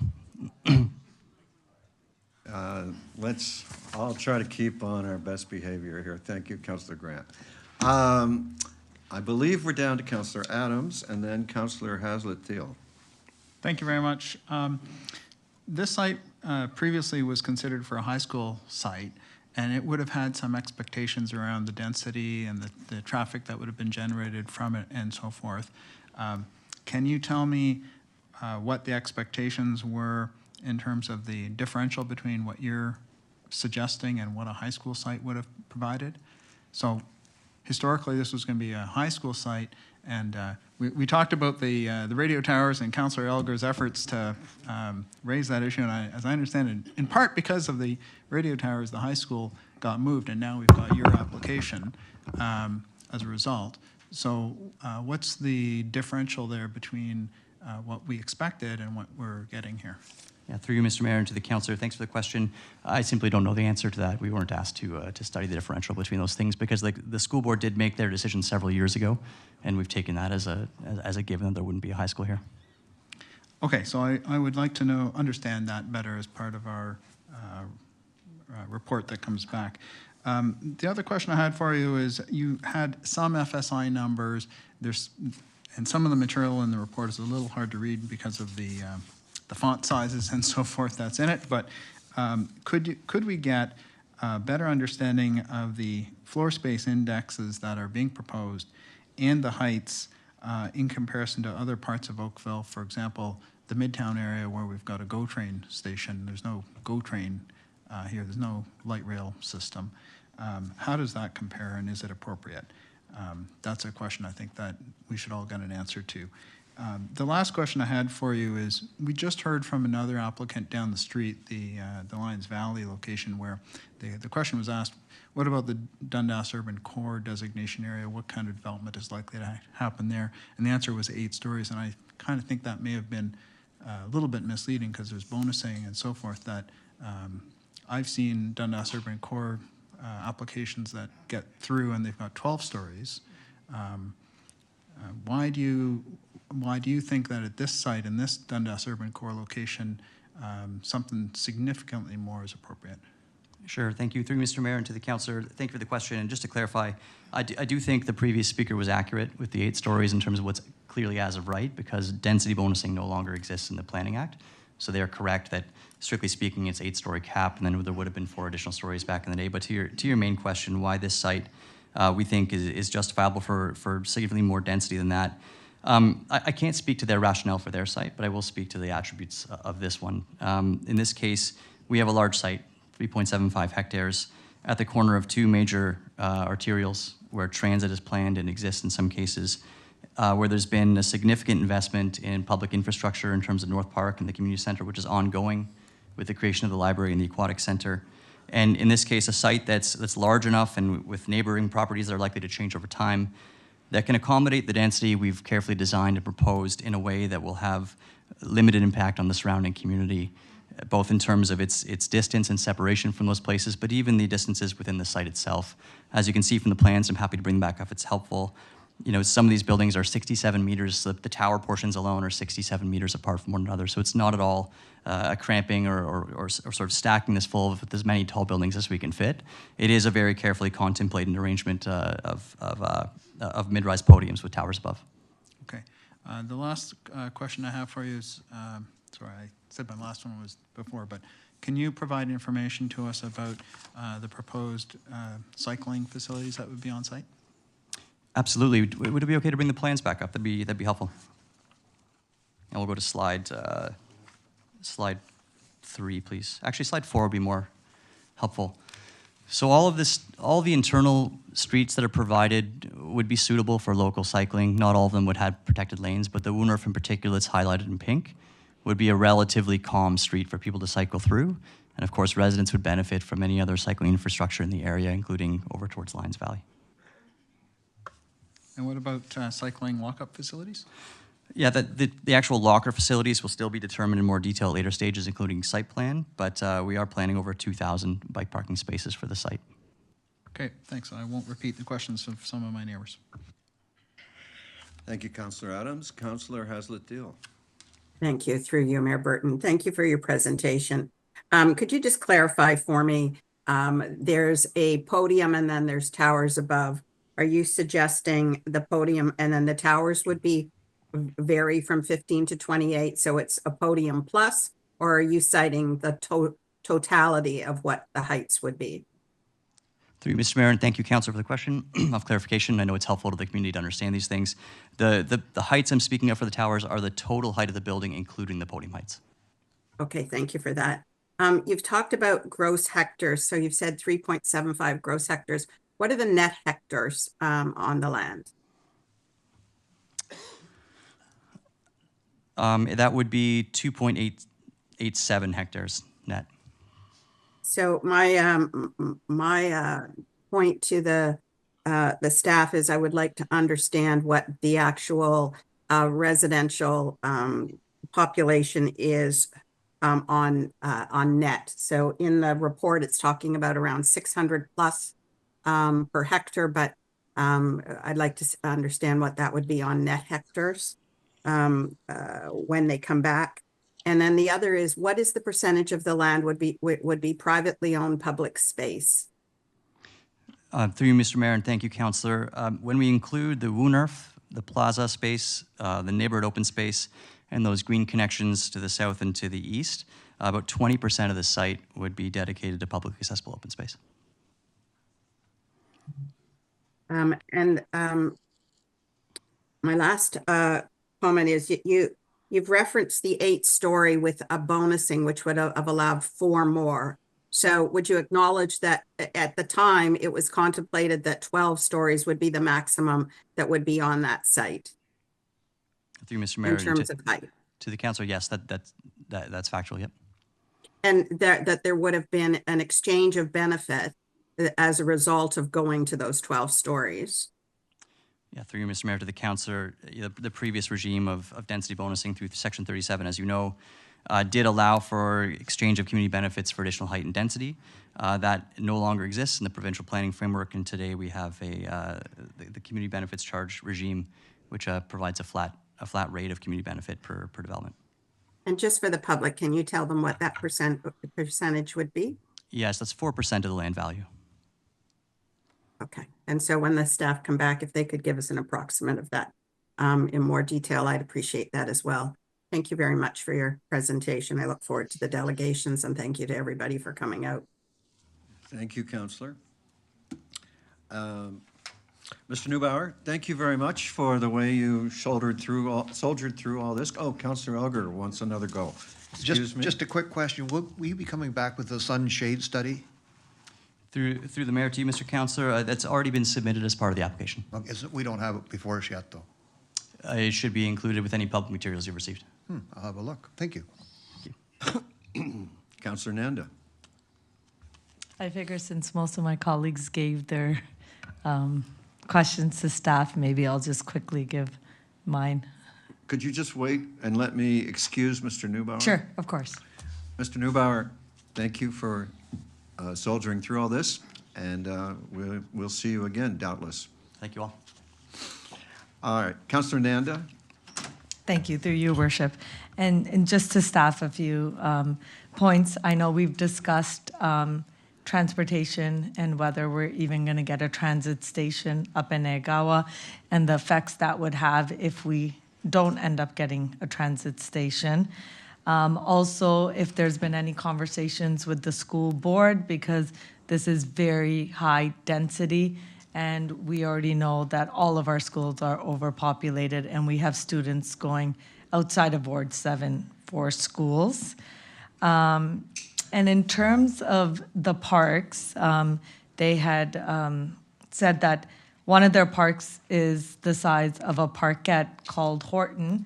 Can we look at what the actual distance from this subject land would be to the actual parks at 16 Mile Sports Complex?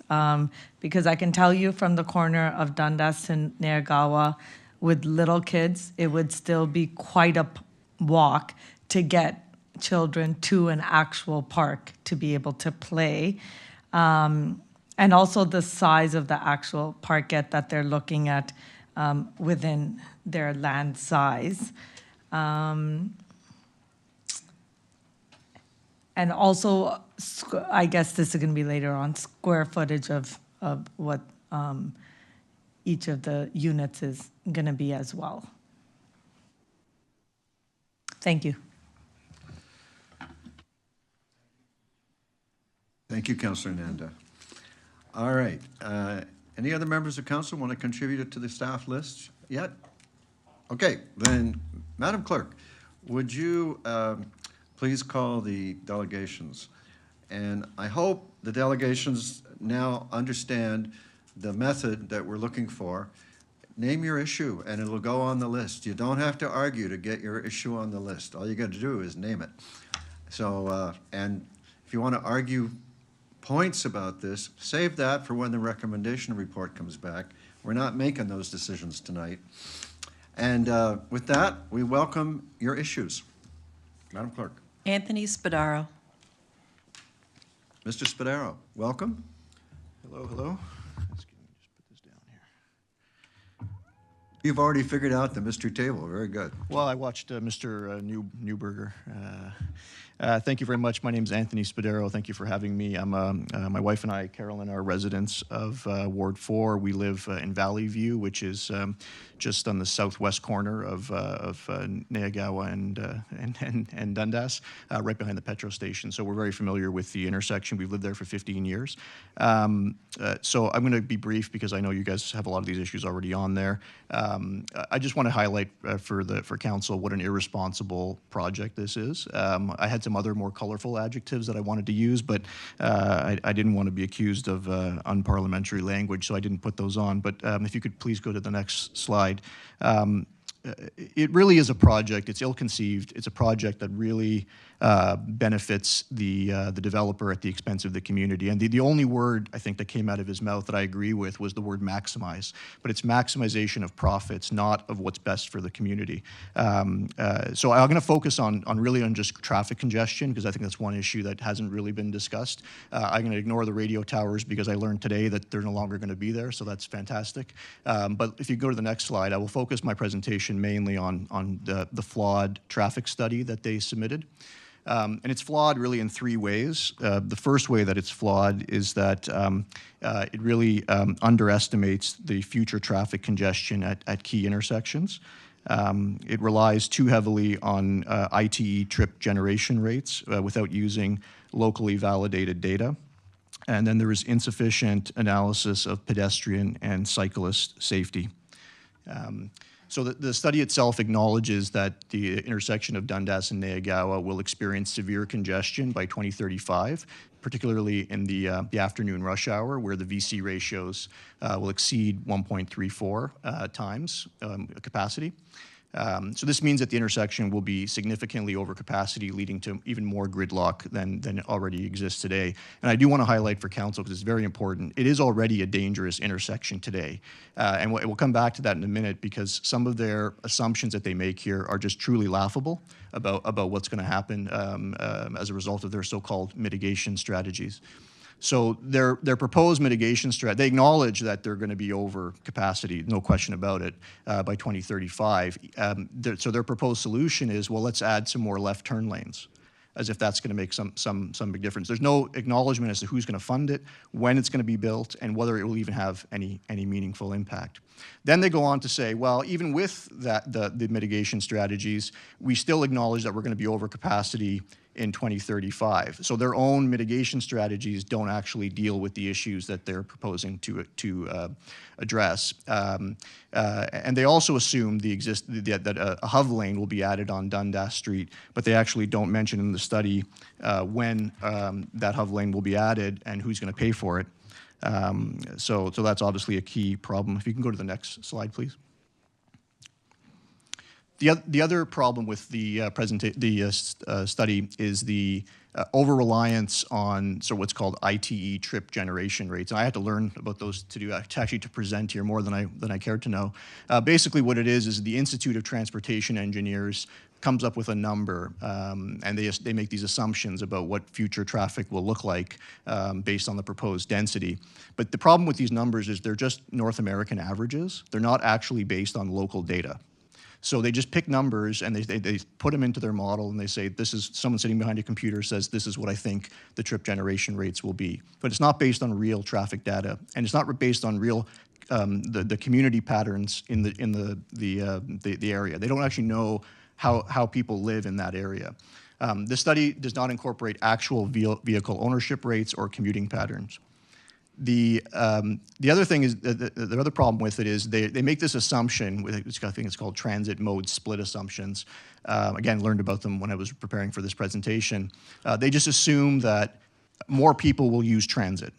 Okay, but just because magically, effectively, people are going to use more transit because there's a bus route there. I think that's a very flawed assumption to make.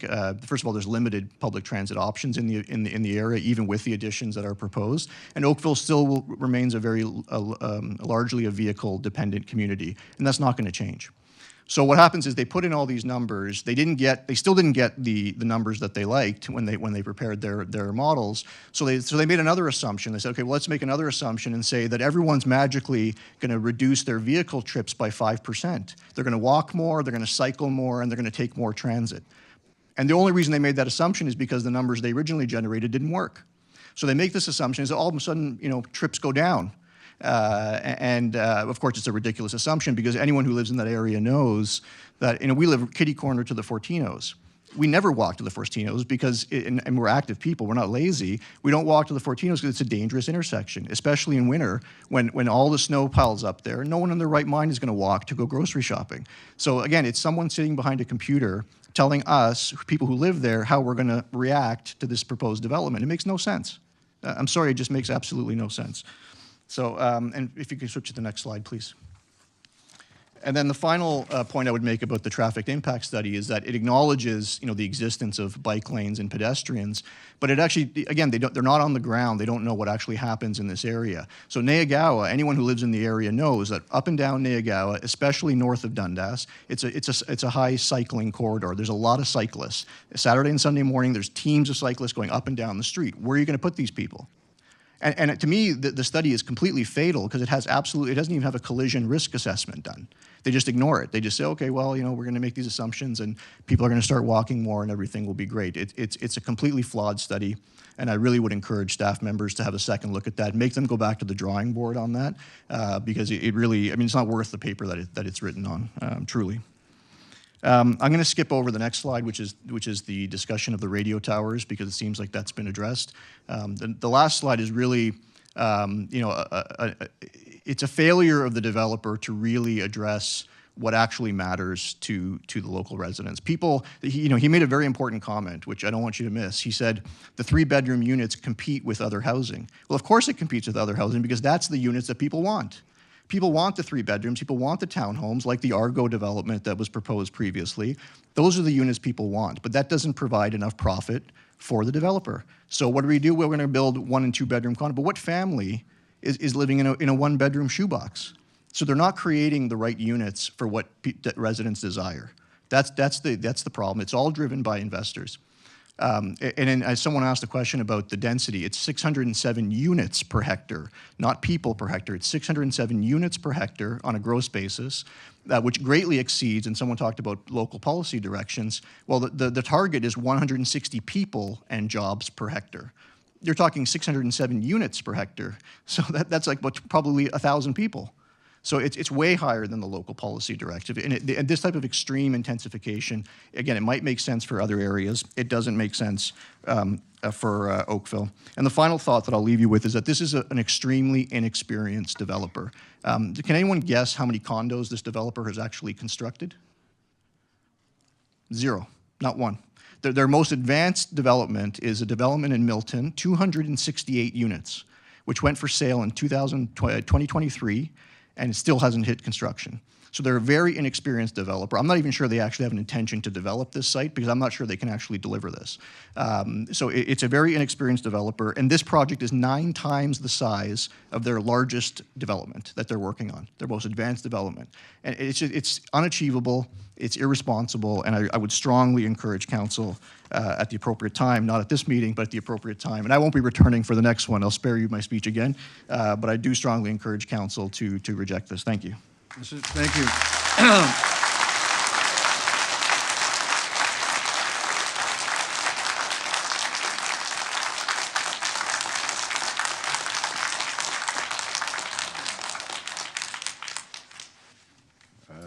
So we're rebels at heart, are we? I see. All right.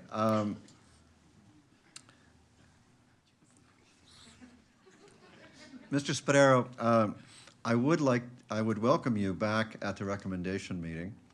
And between now and then, I hope you get some comfort from the fact that on page 96 and 97 of the material for us tonight, staff have already listed your concerns as issues to be evaluated.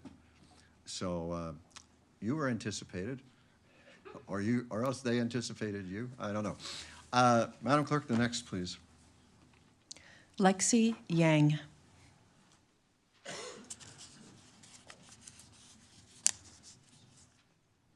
Welcome, Mr. Yang. Council looks forward to your information. Or is it your information? It looks like maybe not. Good evening, Mayor and councilors. My name is Stanford. I live in the southwest of We just need to get you so that you're speaking into the microphone. Okay. Otherwise, I live in the, it'll my all name be is for naught. Stanford. I live in the southwest of Niagara and Dundas, very close to this land. I moved to Oakville 8 years ago. I know there is a secondary school plan, but now, and very surprised there is such high density building. So today, I totally agree the first speaker's concerns. I want to address from other perspective regarding to the childcare and schools and healthcare. So these slides I searched from the web, and it is some data from the third-party independent consulting company about our North Oakville childcare resource and demand. So in Ontario, and now the childcare access rate, the target is 33%, but now in Oakville, it is just 21%.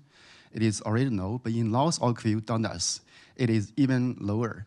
If you see the number and the infant number, the data is 2 years ago, a little lagging, but the number is have a big lag with the supply. For example, the total number now is 745, but all these childcares, licensed childcares, including Parkview and Moose and the private school Fur Hill, it can only provide around 50. And others, preschool also, very big gap. So without this high density condo, maybe later there are more and more child care center opened and it can catch up. But with this high density condo and just in a 3.75 hectare land, and it increased almost over 4,000 population. So I believe the current child care situation becomes worse and worse. I have such experience. I moved in Oakville 8 years ago. When I decided to move here, I began to find child care for my son. I take 3 months and I visit Moose and visit the YMC River Oaks and also YMC Our Lady of Peace. I visit all around the child care around my home. And unfortunately, I didn't find one free space. Eventually, I can only find one child care center very far away from my home. So that is a big issue. Next slide, please. The thinking I want to address is about the secondary school. And on the paper now, the planning here is still a secondary school, we know, but it is decided to move to other place. But when it is open, still not decided. Now, so on the North Dundas new community, there's no secondary school. Students here go to either White Oaks, but the fact is White Oaks, it only have the 2,300 capacity.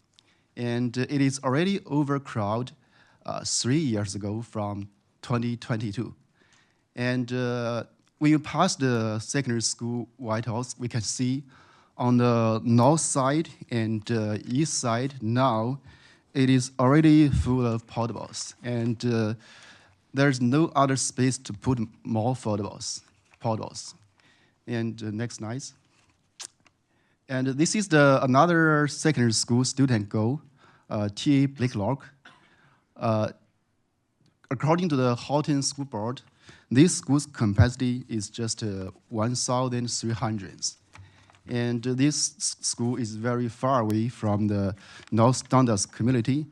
And so for now, but the students has no choice, and because White Oaks is already full. But for the Halton School Board forecast, in this year, this fall, this school will also reach the full capacity. And in the next year, there would be around 6 portable added here, but these 6 portable will be used out in the coming year. So I have concern to this high-density community, and it is not considering the school plan. I know the school construction, it is a little delayed, but the school board's capacity plan, that is according to our North Oakville plan. So if we always plan such high-density condo community, and later there would be more and more community beside Dundas and beside Niagara, Brownton. So how we hold our kids to secondary schools. Next slide. The other is about the healthcare. So we know healthcare here is, the resource is very tight. It is understandable. But I want to share one recent story. So 2 weeks ago, one lady volunteer sent flyers to families to let more families know this development. There was some snowstorm recently, and unfortunately, that lady dropped off on one family's front stairs, and she got hurt. And then, so she went to the Trafalgar emergency, and from 4:30 and just wait until 11:30. It takes 7 hours. And after the testing and the second time, and she went to the Milton Hospital. That is shorter waiting time. So we understand, so the healthcare is a problem, but if we build so high density condo around this area, and we can see, so for this red spots, there is some working clinic. And when I move around the community, Fortino, and I go to the working clinic, usually they don't need make the reservation because it is walking. But now, so they need me to call in advance. That is not working again. So if we build still so high density condo here and later, I think the working and the hospital, the resource would be tight and tight. And family doctor, that's another big problem. And always in this area, very hard to find a family doctor, very long waiting time. Next. So I want to give a summary and about this high density, high rise condo community. And it brings lots of problem, not only about traffic congestion, parking, but also this childcare resource and our secondary school, and even bring more burden to our healthcare. So I believe, and our town have a very good planning to the North Oakville. We already have a North Oakville secondary plan, and now the density is 2.x, and the story is still, on the paper is still 8. By some condition, can get some balance at +4. But so this application, that is breaking the plan too much. It is from, the lowest is from 15, the highest is 28. And if we see the density, it is crazy. And in the whole Oakville, I never see such so dense community, even in the intersection of Dundas and Trafalgar. That is another urban town. So I think we are building the livable Oakville and not a crowd Oakville. When I moved to Oakville 8 years ago, all my friends say congratulations to me because they think our town is the most beautiful and most livable town around Greater Toronto. And I think, so the developer should follow our North Oakville secondary plan, not just break it, because our town takes so much effort to make such plan, and we have such plan that is based on statistics and based on forecast. But developer just raise such high density plan and to change the plan that will bring a lot of burden to our local resource and strain our local resource. Not only these three items, but also others. Others will address later. Thank you very much. Thank you very much. Madam Clerk, the next delegation. Alex and Lexi Yang.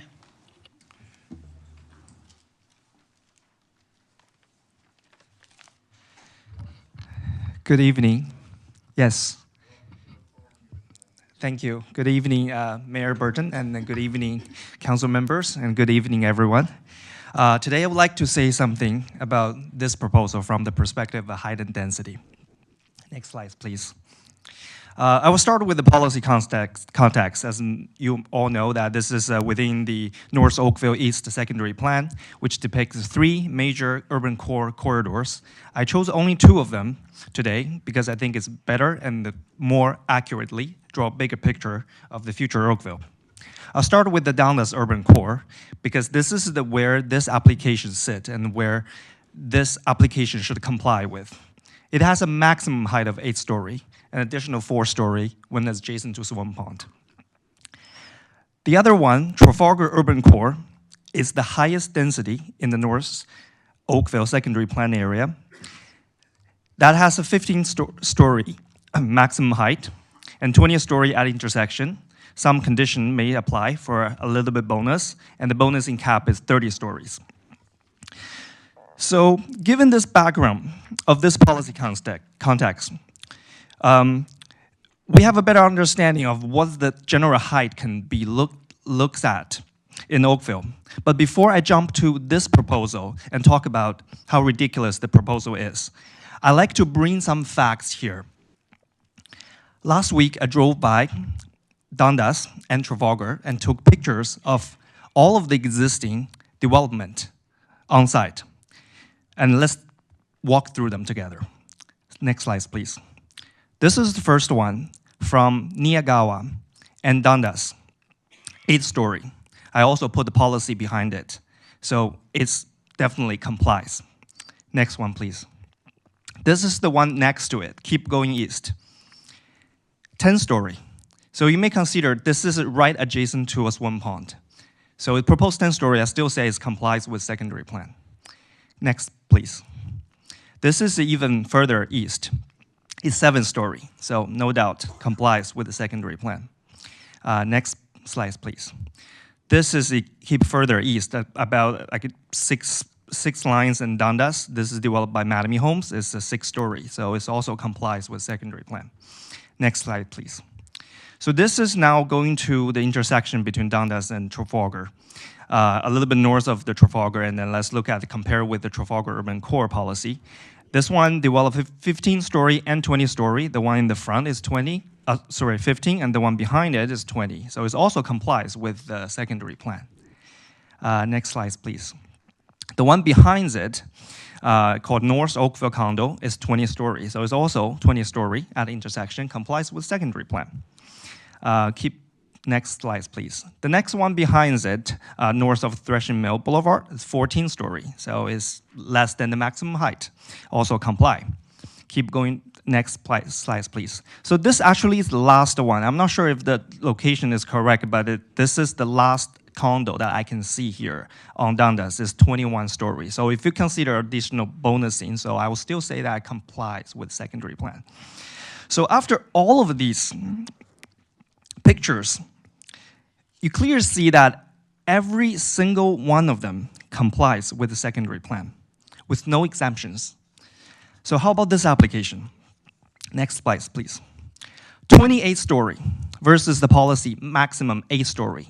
I even consider the 4-story adjacent Swan Pond. I really doubt that. They haven't proposed any Swan Pond. They're using others. Even consider that, it's still doubling of the secondary plan. And what does it mean by doubling the secondary plan? Let's put this straight. If you doubling this, which means all the other developments can double the height of a secondary plan as well.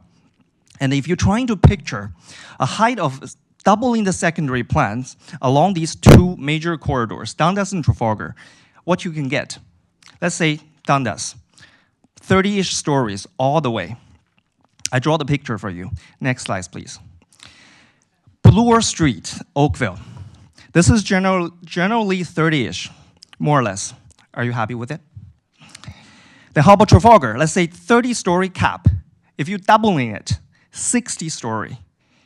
What's that going to look like? Next slide, please. Welcome to Manhattan, Oakville. So this is exactly what doubling the secondary plan and what you can expecting. What's going to happen in Oakville. So anyway, at this time, you may say, hey, you're hypothetical. Everything you're talking about is imagination. Not every developer would be this bad. That is true. Not every development is as greedy as this one. At least all the existing ones I've seen is not. So let's just put this hypothetical aside. Let's look at the fact. What is this development does? Next slide, please. So at this time, I'm focusing on the density. I've noticed there are some numbers that's different from the presentation that Josh did. Looks like the FSI here I got from the website, the 5.5, and this is 6 tower. I don't know why they're getting one more tower and lower than the FSI. So let's just assume that this number is okay. They're also proposing about 2,200 units. I calculated based on like 60 or 70% of them are 1 bedroom and using 1.5 person to multiply that, and then 2 people per unit for 2 bedroom is calculated about 3,700 person based on the total area 3.7 hectare. I get a density about plus or minus 1,000 person per hectare as a density. So what does this density means? Maybe this number is very blank, like I don't understand. But if you have a Google or ChatGPT, just ask these simple questions. Show me the examples of places in Ontario that have a density about 5.5 FSI or 1,000 person per hectare. Let's see what you get. I asked these questions, and guess what I got? Next slide, please. Yonge and Eglinton. Above the subway station, this is about FSI plus minus 5.0, and this is going to happen on Niagawa and Dundas without the subway station. Next slide, please. Another answer I got, Vaughan Metropolitan Center, the highest density in the city of Vaughan. That's about plus minus 1,000 person per hectare. Next slide, please. This one is called M-City in the urban core of Mississauga near Square One. This 2 tower is the ugliest one I've ever seen. It's about a tower that got shaken from the earthquake, about to fall apart, but didn't. Unfortunately, they are proposing 5,000 units on 7 hectares of land, very close to this one. Double the unit, double the site area. So the density is quite similar. So think about it. This kind of density gonna happen in Niagawa and Dundas. Is this what we want? So of course, there are many other examples. I won't list them all. So after all these pictures, comparisons, for instance, next slide, please. I'd like to say just one last thing. This is the Oakville we know. A beautiful town known for its charming neighborhoods and a strong sense of families and communities. As residents, we love the quiet atmosphere because we believe it's a place for families. We all love this town, and that's why we chose to live here, and we call it home. About this proposal, I only have one comment. Please don't ruin our home. Thank you. Thank you for your... Also, I will have my daughter talk about the school. Thank you.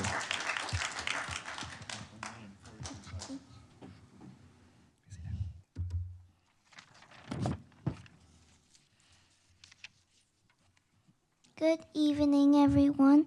My name is Lexi, and I am a grade 3 student at Odainawi Public School. Today, I am going to say something about my school.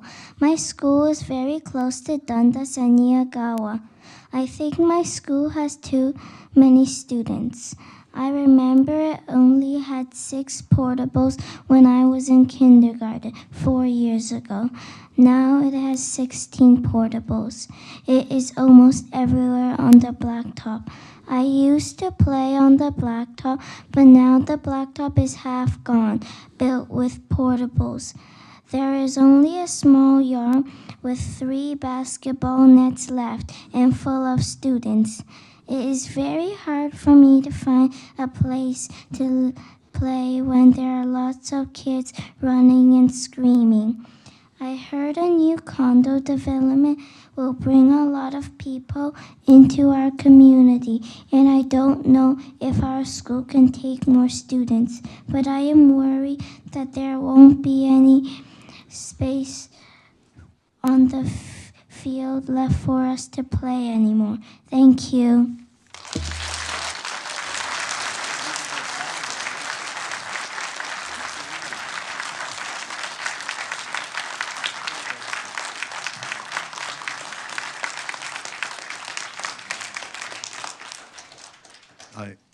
I hope she can hear me. Thank you very much for your presentation. Madam Clerk, the next delegation. Oh, I'm sorry. Councillor Nanda. Thank you, through you, Mayor Burton. I wanted to thank Lexi so much. My kids also go to Odainawi and have been there since day one, so I concur. I can say ditto to everything that she just said and agree that they've actually also expanded their parking at Odainawi, which has also left less room on the blacktop for the kids to play on. So thank you so much, Lexi, for coming. Thank you, Councillor Nanda. And the next delegation. Barbara Ferrone.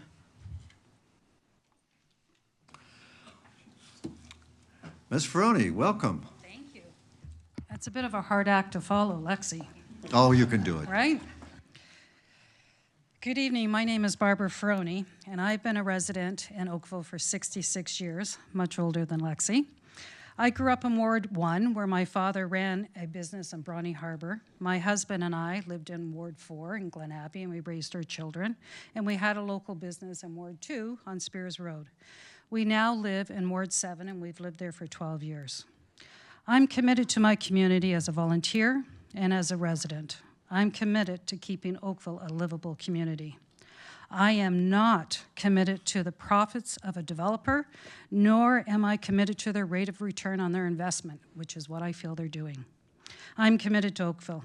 I'm concerned, shocked, and very disappointed with this development on Nagawa and Dundas.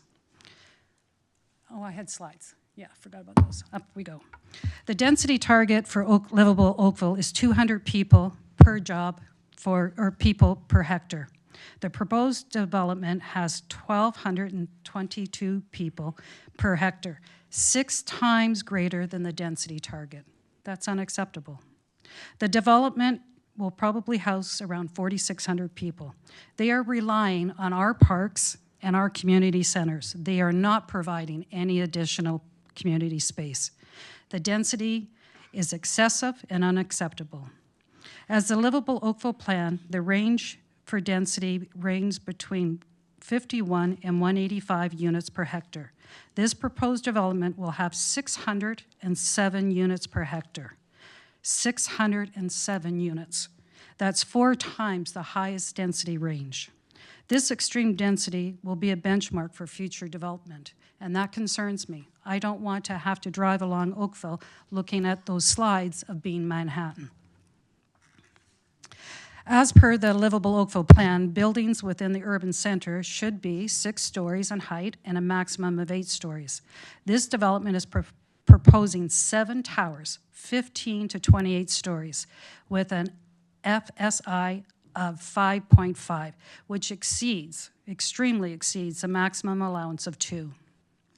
So let's look at a better alternative. Rather than improving this overbuilt high-rise project, the town should require this developer to redesign their proposal and try to go with a mid-rise framework. Limit the buildings to 8 stories with those exceptions of secondary plan guides going to 12.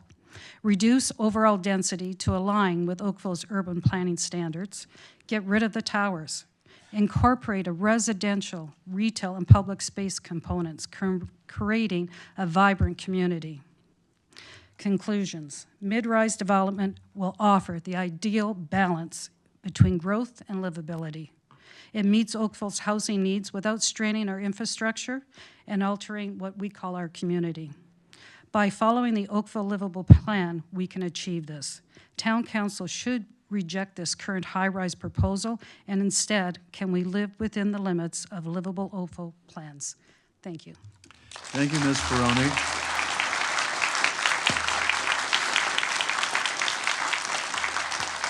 Madam Clerk, the next delegation. Gubin Plan, or Pan? Welcome, sir. Council looks forward to your issues.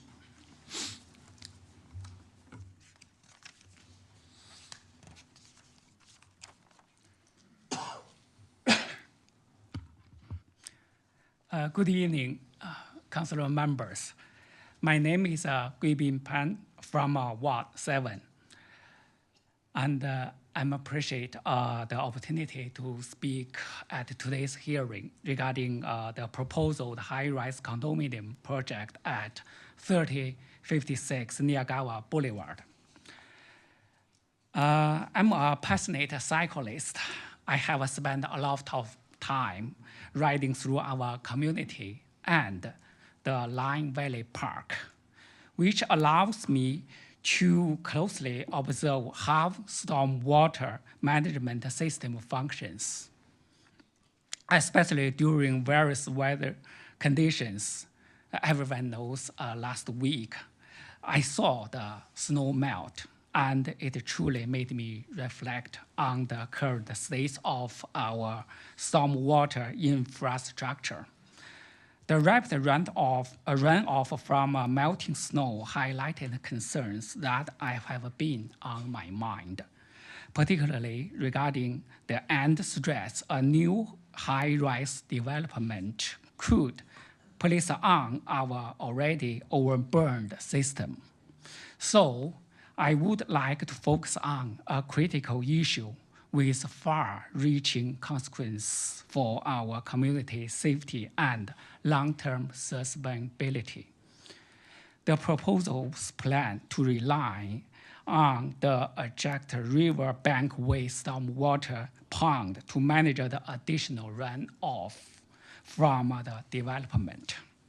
According to the Stormwater Manager Pond Plans report, the riverbankway pond was designed and constructed to meet specific runoff and storage requirements of its current catchment area.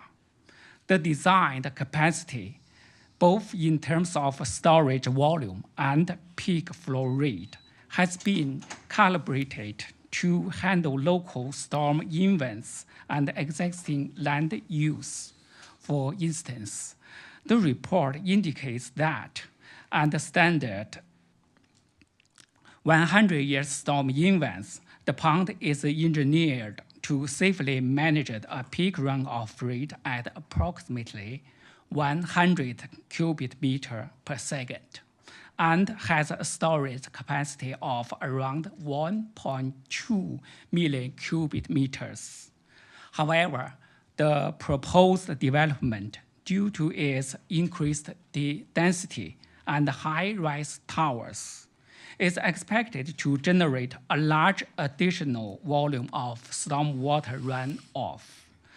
The Environmental Implementation Report for Flood and Stormwater Safety estimates that during heavily rainfall events, the development could increase the peak runoff by up to 50 cubic meters per second, a 50% increase over the pond's designed peak flow capacity.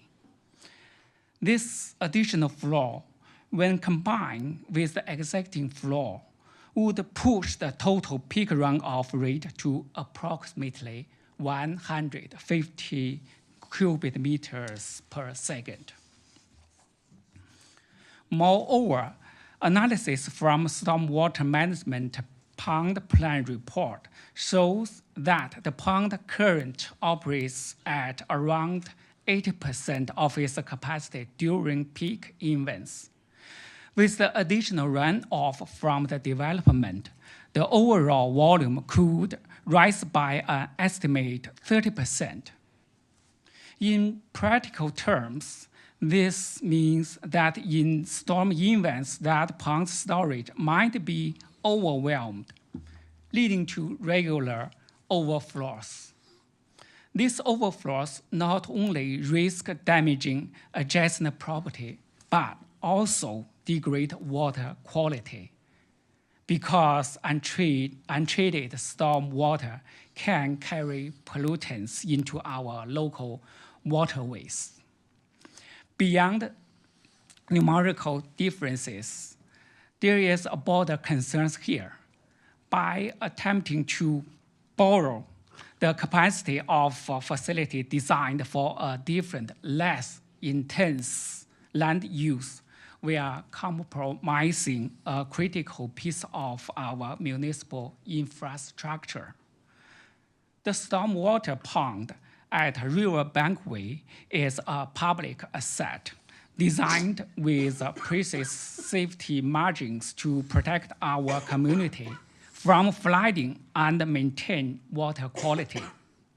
Using it as a catch-all solution for the additional runoff from high-rise development not only violates the principles of sound engineering, but also imposes an unfair burden on adjacent community resource. In my summary, the data clearly shows that relying on River Bankway stormwater pond as a catch-all solution for additional runoff is neither sustainable nor responsible. The additional 50 cubic meters per second of runoff during peak events is a significantly concern. The expected 30% increase in storage volume also adds pressure. Together, these factors far exceed the safe operating limits of a pond. This approach threatens flood control, compromise environmental standards, and could ultimately require a stormwater pond as a mitigation measure for this development. I urge the Council to require that the developer adopt alternative, properly engineered stormwater management solutions that do not rely on overstretched community access. Our community safety and our commitment to sustainable development demands nothing less. I look forward to your thoughtful consideration and to working together to safeguard our community's future. Thank you very much.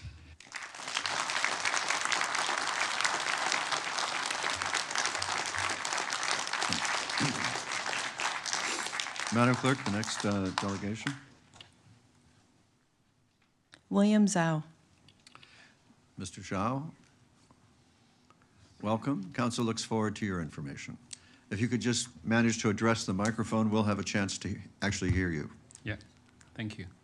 So good evening, Honorable Mayor Burton, councilors and committee members.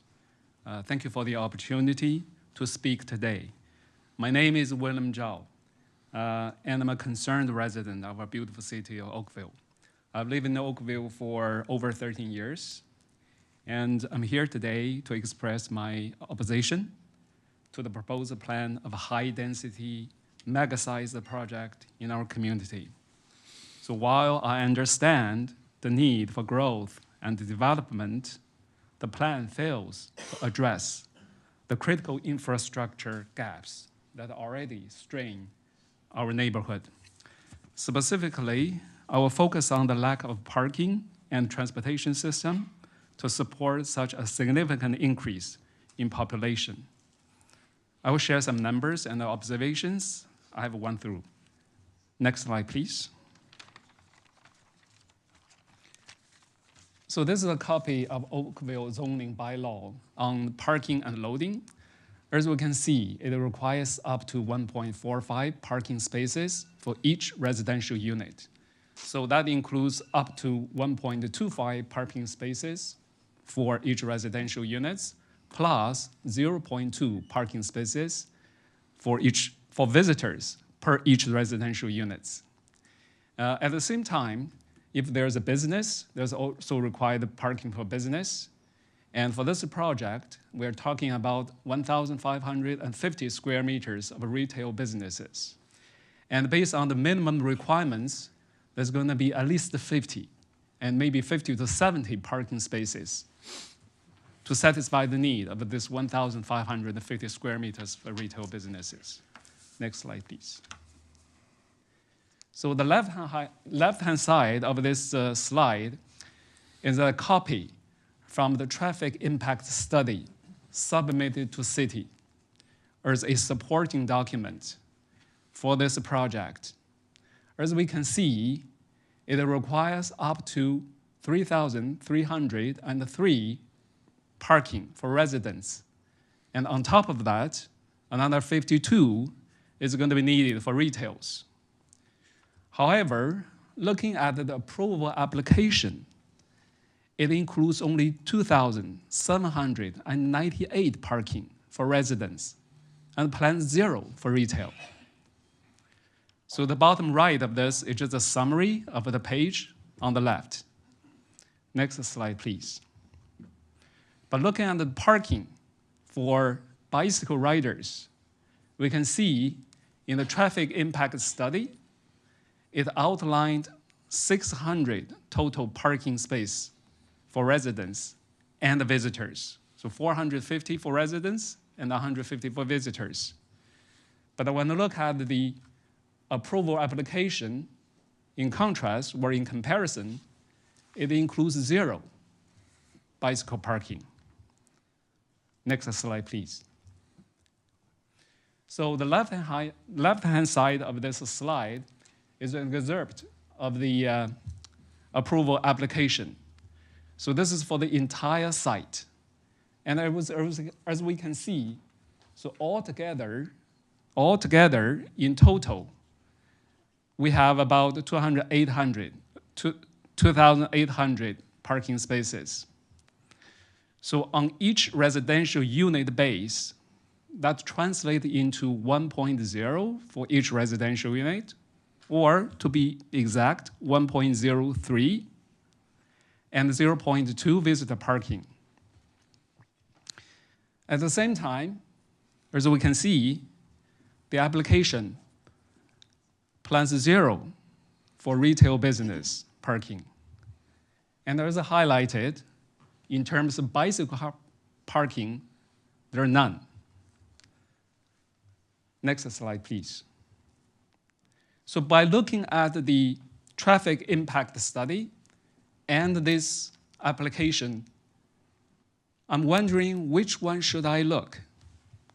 We're literally talking about 557 parking spaces shortage in the application. And that is a bold 20%. And we're looking at this project with 772 two-bedroom units. And on average, each one of them will have mere one parking per unit. I'm wondering, is there enough parking for the new residents? I'm also wondering, is there enough parking for the retail business? And because of this situation, how the potential parking overflows are going to be accommodated. And why? Why there are 0 parking for bicycle riders? I was also searching through the design for the ground parking, surface parking. With my unprofessional but keen eyes, I found 29 of them. I couldn't find anything in the text that suggests a number. But by counting each one of them on the map, on the drawing, I found 29. And this is the parking for those 2,270 residential plus 1,550 retail businesses. I can picture the visitors, the residents of these projects. They're gonna need scramble around to find the parkings. Next slide, please. So I look at the traffic impact study. It addresses the issue of the left turn from Dundas to Nayagawa. But with all those new residents, there are going to be increased demand for right turn traffics from Nayagawa to Dundas. I'm afraid the current zoning constraints limit the available space to adding both dedicated left turn and right turn lanes. Also, this project is going to be located at one of the major intersections in Oakville, which is very adjacent to the hospital. I'm worried the congestion at the intersection can delay the emergency response time for the nearby hospital. And I heard from the presentation earlier, the projects can utilize the infrastructure of the surrounding area. I'm wondering what type of infrastructure the gentleman was talking. Because for such projects, we need large-scale public transportation. And the BRT projects or any other type of large-scale transportation is out of sight. It can be many years away from completion. While this development of 2,278 housing units is much more imminent, the timeline mismatch could create a significant gap in public transportation availability for the area. Thank you very much. Thank you, Mr. Shaw.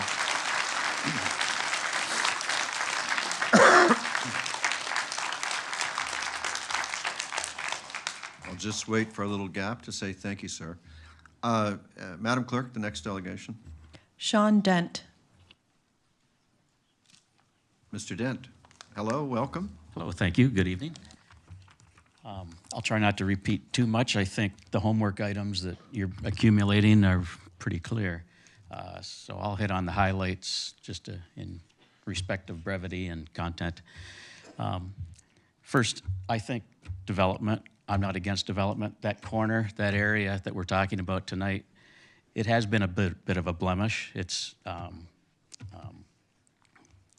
what do you call it? Storage, open storage, bit of an eyesore, and it's been like that since I moved to the area. So I'm excited. A fresh development, something that makes sense, something that fits the community, and that's what I look forward to. Good evening. My name is Sean Dent. My wife and I are happy we've made the decision to move to Canada's most livable city from Mississauga, and we've been proud residents here since 2013. I've resided in Ward 7, and I commute to work daily near the airport. So I've seen very significant changes in North Oakville over time. There's been many very positive changes that we've done, that you have done, the community has done. Unfortunately, some changes, some of the growth, some of the expansion take away from my vision of a most livable city, but I want to make sure that we all work together to maintain that. I'm here today to urge the town of Oakville to take steps towards protecting our community from unregulated and excessive development proposals that disregard existing zoning laws and burden our public resources. Oakville is a city with carefully planned development guidelines designed to balance growth with livability, sustainability, and infrastructure capacity. We are not against development. However, in recent years, we've seen a troubling trend. Developers repeatedly submitting applications that far exceed established regulations, demanding significant increases in building height, density, and land use beyond what the current zoning allows, and what our infrastructure was designed to accommodate. Next slide, please. I won't burden parking, but let's take a quick look at the existing Fortinos Plaza parking lot. The surface parking situation in the Fortinos Plaza has been more challenging since the opening of that 7, maybe it's 8-story condo at the Dundas-Neagawa corner. There's fewer open spots available, and more cars that visit the plaza are finding that they have to take advantage of overflow parking along Gladeside and 16 Mile Drive. The existing 7-story condo does not seem to have enough contained underground parking for its residents and visitors. As for surface parking allocation, there's none identified, and from photos taken at 5 a.m. in the morning, when supposedly the only vehicle connections would be to the condo, it shows 30 to 40 vehicles spilling into this plaza parking. 7 additional structures up to 28 stories tall across the street. How will that contribute to this spillover parking situation? The development proposal will add an estimated density of 2,300 families concentrated on that corner, and there's concern there that underground parking spaces will greatly underserve the proposed number of units, not to mention the allowance of little to no surface parking. Next slide, please. Traffic flow. Many residents of wards 4, 5, 6, and 7 commute east-west, Mississauga, and beyond. In North Oakville, we have 3 primary east-west options. There's the Highway 407, the most expensive toll road in North America, and I'm not sure that council can do anything about the price of the 407. The William Halton Parkway. This flows nicely. This is an added benefit. I like the William Halton Parkway. However, for me, when you get to 9th Line where it merges with Burnhamthorpe, it becomes a surface road and it backs up through Mississauga. It also doesn't have Highway 403 access. So this leaves Dundas as the best option for east-west travel in the north. It also has Highway 403 access. In a short period of time, more mid-rise condos in neighborhoods north of Dundas have already added to the traffic, and still much of this area is not yet occupied or developed. 7 structures in this location will create gridlock and add to the traffic flow. Inadequate left-hand turn lanes at this intersection already impede traffic. Additional pedestrians will also make navigating this intersection an impedance. To talk about Neagawa, we have a high number of traffic lights from the fire hall, the city works department, through to the intersection and beyond for subdivision and 16-mile access. Those traffic lights combined with added traffic will impede the north-south travel. Next slide, please. Just my personal travel. I won't spend too much time on this. My commute has increased by about 30% over the last 4 years. The highest congestion for me between work and home is the stretch of Dundas from 403 to Neagawa. The frequency of left-hand turns and now U-turns has increased on Dundas as people traveling to and from the condominiums that stretch along northern Dundas. They have to make multiple turns, they have to wait multiple traffic light cycles to get going in their intended direction. From the aerial photo on this slide, what concerns me is the number of undeveloped space and construction developments that are continuing to fill in and aren't occupied yet. Next slide, please. Just putting this into a visual perspective, the shaded area on this slide is the entire River Oaks community. This contains approximately 5,500 residences, which is the shaded area on my slide. The proposed Neagawa development would concentrate 2,300 units or residences at one corner of an intersection. This is the red dot on my slide. In addition to this one red dot, we're concerned about the possibility of allowing more red dots along this artery should this development be approved as it is. Next slide, please. My considerations for council. How many more condos and estimated total residents are planned to be added along Dundas between Highway 403 and Bronte Road? If this development receives a density exclusion, how many will follow? We observe infrastructure saturation around one 7-story condo already constructed at that intersection. How will 7 additional structures in a confined location avoid intersection gridlock and parking spillover? Is there an opportunity to provide direct 403 access from William Halton Parkway to move more traffic off of Dundas? I don't think that's something we can do here as a community. North Oakville infrastructure would have been scaled around zoning and bylaw plans that were in place at time of development. Why are we allowing proposals that are not minor deviations but grossly exceed current guidelines? Mid-rise buildings can provide the needed housing while integrating seamlessly into existing infrastructure, including roads, public transit, and utilities, without requiring costly upgrades or overburdening our services. In contrast, a 28-story development with 7 structures will require significant investment, roads, utilities, fire services, parking structures, water supply, and emergency response, which would cost us taxpayers millions over time. Next slide. With that, I conclude, and I'd like to thank you for your time. Thank you. Thank you, sir. Madam Clerk, next. Mike Upwood. Mike, Mr. Upwood. Oh, here we go. Welcome. We look forward to your information. Thank you. Good evening, Town Council. My name is Mike Upwood. I've been an Oakville resident since 1998, and I have lived at the southwest corner of Dundas and Niagawa since 2001. I've enjoyed my almost 24 years of living here and have seen tremendous growth in the area. I feel the town of Oakville have done an amazing job of developing my neighborhood so far, and my family have definitely benefited from the conveniences, town recreation centers, and nature trails in the neighborhood. However, I am very concerned with the new proposal plan of 3056 Niagara Boulevard. I think it's an overdevelopment for the area. Some of the reasons why have already been communicated very effectively through previous speakers. I would like to add a few points to their points as well. One of the speakers mentioned that Dundas and Niagara is already a very busy intersection, and they mentioned that the hospital, just at Third Line, there's tons of emergency vehicles going across Dundas that we don't want to slow down due to extra congestion in the area. There's also a fire station on Niagara, fire station number 9.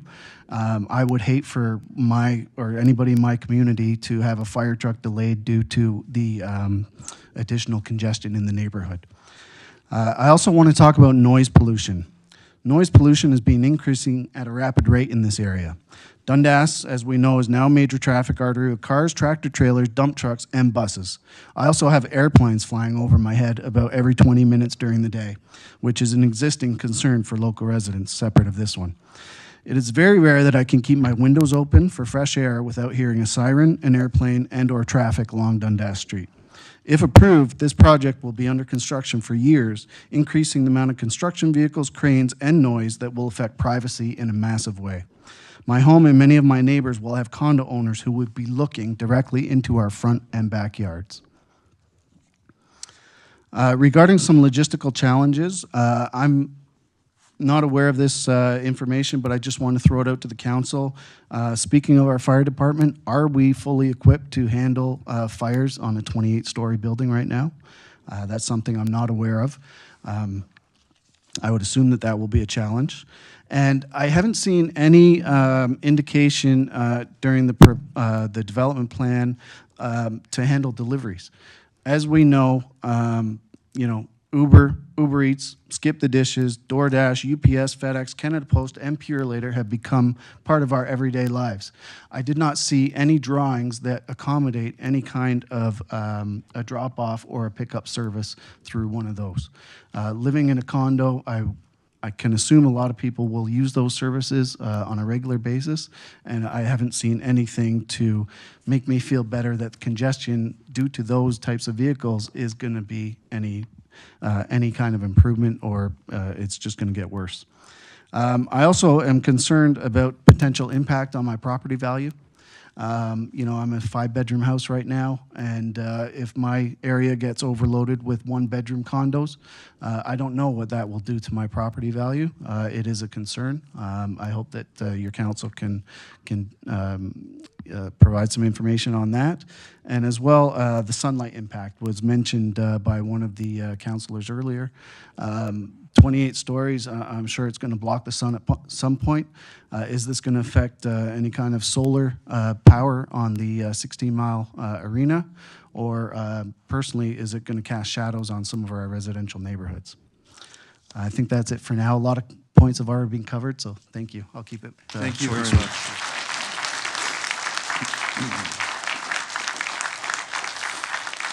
Madam Clerk? Duncan Galloway. Mr. Galloway, welcome. Council looks forward to your information. Thank you, Mr. Mayor. Well, good evening. I'm speaking on behalf of the Oakville Lakeside Residents Association. And while this development is clearly not in our backyard, we've Mr. been Galloway, pleased. could you just pull the mic in the... That better? Thank you. Try that. Gives me a Better? fighting chance of hearing you. Okay. So while this development is not in our backyard, we've been pleased to meet with and support local residents who are opposed to this development. Next slide, please. So I read the letters from residents attached as Appendix G with a mixture of appreciation and sadness. Appreciation for residents, all those people here, who wrote so strongly and expressed their dismay at what is happening to their town. Sadness, because this is the same old story. Opportunistic developers proposing extreme density, residents recoiling in horror. A familiar litany of concerns: overcrowding, tiny apartments, traffic, social dysfunction from overcrowding, lack of facilities to address extreme density. And sad, because the theme that kept jumping out of these letters was, we don't want to live here anymore. Next slide, please. Well, as you have heard, and my issue is the same as everybody else's issue, extreme population density is the root cause behind all these concerns. Excess people per hectare is the driver of these concerns. And if we manage density, we go a long way to solving these issues. So let's understand population density fully, so we can work not only as a council, but eventually with the province to manage our density properly. Next slide, please. I know it's late, there's a big spreadsheet, but this is my best effort at understanding population density. I used planning assumptions provided in the videos and website materials by the town planners. Thank you. All the errors are mine. Let's go down just the left-hand column. We start with a hectare, 10,000 square meters. 15% of that space is common area, like lobby and elevators. 85% is the residential area for apartments. Of that space, 35% normal is for 2 or more bed apartments, 65% for 1 bed. So we divide the 2-bed apartment by an average size, in this case 101.7 square meters, to give us the number of 2-bed apartments. And then for 1 beds, we divide by 65 square meters. So that tells us how many units or apartments per hectare. Multiply the number of apartments by an average of 2 people per apartment, and you get how many people per hectare, population density. So this is what I had to do mentally to connect FSI to real people per hectare. And the columns we're going across, just repeat this calculation for FSI ratios of 6 down to 1, and then the minimum density set by the province and by Oakville, 0.6 and 0.75 respectively. The red numbers along the bottom, this development, as many have noticed, 2,278 apartments, 4,500 people, over 3.75 hectares gross, gives over 1,200 people per hectare. Look at the green numbers. The province minimum density for urban core is 160 people and jobs. At an 85% ratio of people to jobs, that's just 136 people per hectare. Oakville targets 200 or 170 per hectare. So this proposed development is about 9 times the province minimum requirement, 1,200 people compared to 136. Now focus on the columns headed FSI of 1.5, 1, and the province. At an FSI of 1.5, at 170 apartments per hectare, or 340 people, we're well in excess of province requirements for urban core, double the Oakville target. Next slide, please. So at these kinds of densities, this is what our development could look like. Here's 340 people per hectare in 170 apartments, 80 to 100 square meter apartments. So while local architects and builders, like my friend Jonathan Sporson, can design and build way more attractive buildings, this is the best that ChatGPT AI can do for now. Next slide, please. Here's 100 apartments per hectare, 200 people per hectare, an FSI of 1, still over the requirements for province and Oakville. Mid-rise, 4 to 6 story, green space, large apartment sizes for families, 1,000 to 1,300 square feet. Mid-rise, sensible, high-density solutions like this, I am told by my colleagues and friends in this business, they can be very profitable, much more profitable than the failing, hyper-density, unsustainable towers proposed at Niagara and elsewhere. This profitability is especially true for the town taxpayers who don't have to pay for expensive servicing of these hyper projects. The town can make a very strong tax base with less expense with this kind of solution. And at these levels, we'll all be saying, yes, in my backyard. Next slide, please. So here's what the province sees as the minimum required.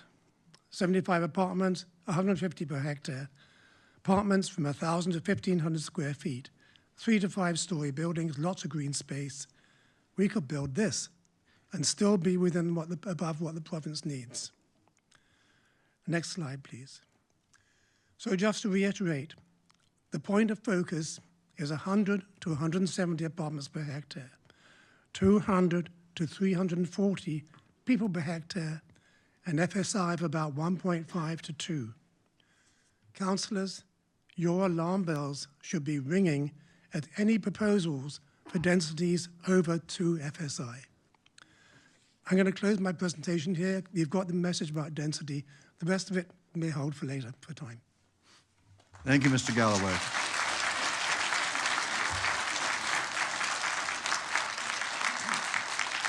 Madam Clerk. Michael Vernoy. Mr. Voynoy.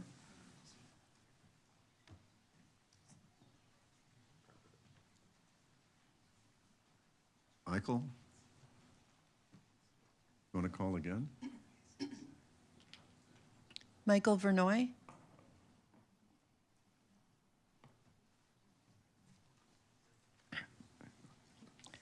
Faz Ansari. Mr. Ansari, welcome. Thank you. Council looks forward to your information.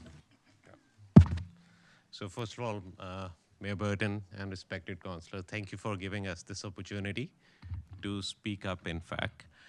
And considering that my colleagues have very elegantly expressed most of the concerns, I would just take a summary here instead of going into details of that, right? So, I really want to acknowledge the little girl who came here. I think she expressed better than anyone else the frustration my kids are facing and the kids of many of my colleagues are facing. To summarize, there are 3 key things I would request here. First, this project should not be looked in isolation. I think someone said it very well. You know, if we look from 9th line till the hospital, or in fact, he said till Bronte, there are so many buildings coming up, right? And they add to the infrastructure needs for the town, in fact. And to my knowledge, we are not ready for it, and the manifestations of it are these portables in the schools and the congestion that we are already seeing in our town, right? So that's one thing. Please don't look into this mega scale project in isolation, right? Second point, and it has been already highlighted, schooling needs. That's a fundamental for our next generation, right? And unfortunately, go to any of the schools in Oakville today, and you will find that their open spaces are filled with these portables, right? I hope we can overcome it, and it goes without saying, it's common sense that this project can only add to those portables. It cannot reduce that, right? Unless there is some major transformational plan around the schools. And the third point, which is already made in fact, and I just want to reinforce here, traffic congestion, right? I live at 441 Ginger Gate, which is very close to this Niagawa and Dundas intersection. And I can tell you, in the morning and in the evening hours, often I have to stop at red traffic light, and I remain there, and the signal, opens and closes more than once in front of me, right? And it's very clear to see in the drawings that have been shown, there are only two exits to this development. One goes into Niagawa, the other goes to Dundas, right? And that can only create a traffic nightmare, right? And I hope I believe Councillor Nanda lives in the same area, so she might have experienced it as well. But this is a daily experience for many of us, right, stuck there. So I want to thank you for giving us this opportunity.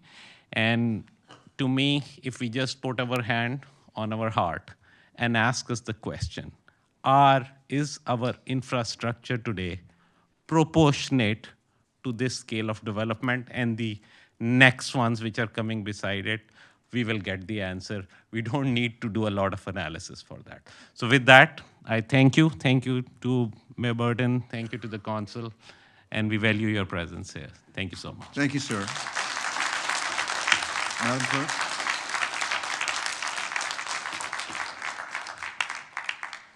Ki Ming Pang.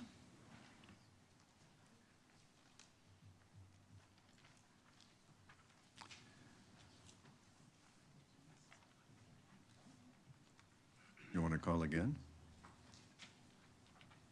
Ki Ming Pang. Sir? You registered today at the meeting? Call the next one. Amir Henry. Mr. Henry? Amir?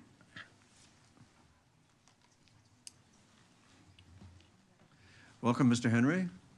We look forward to your information. Good evening, Mayor Burton. Good evening, councillors. I think all the delegation before me, they summarized all the points, but I'm bringing all the concerns of the Ward 7 residents and the neighbor wards about this project.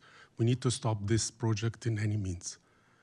I want to thank Councillor Jeff and Councillor Adams. They addressed all the points that I want to address.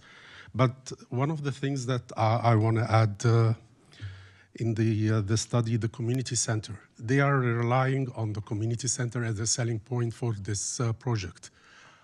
We want to know how many people can attend this community center. Is it enough for Ward 7 people and the adjacent wards or not? According to their plan, we have 2,278 residential units. That's around 4,000 to 6,000 persons will be living there. Are they going to use our community center? We have been waiting for 8 to 10 years for this community center to be built, the 16-mile sport complex. It's barely enough for the residents there. So adding 4,000, 6,000 persons, where are they going to use the community center? So we want to add this study to the issues. Also about the schools. We want also to know the schools, the capacity of those schools currently.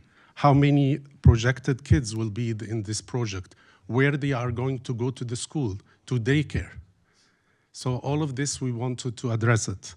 Also about the, even for shopping for grocery, we have only like few supermarkets around us. It's already packed. If you go in the weekends to make shopping, it's already packed. Where all this 4,000, 6,000 residents will be shopping. The last issue I want also to address about the religious places, where we don't have enough religious places in that area, where all this 4,000, 6,000 person will be going. This is another thing we want to add to the issues. And there's nothing more we can say. Everything was being addressed in the issues. I just have a proposal for the developer. If they want to build a high-rise, we can give them a high-rise building, one of them, to build just one high-rising, and then they can donate the rest of the land to build a school for our kids. Thank you. Thank you so much.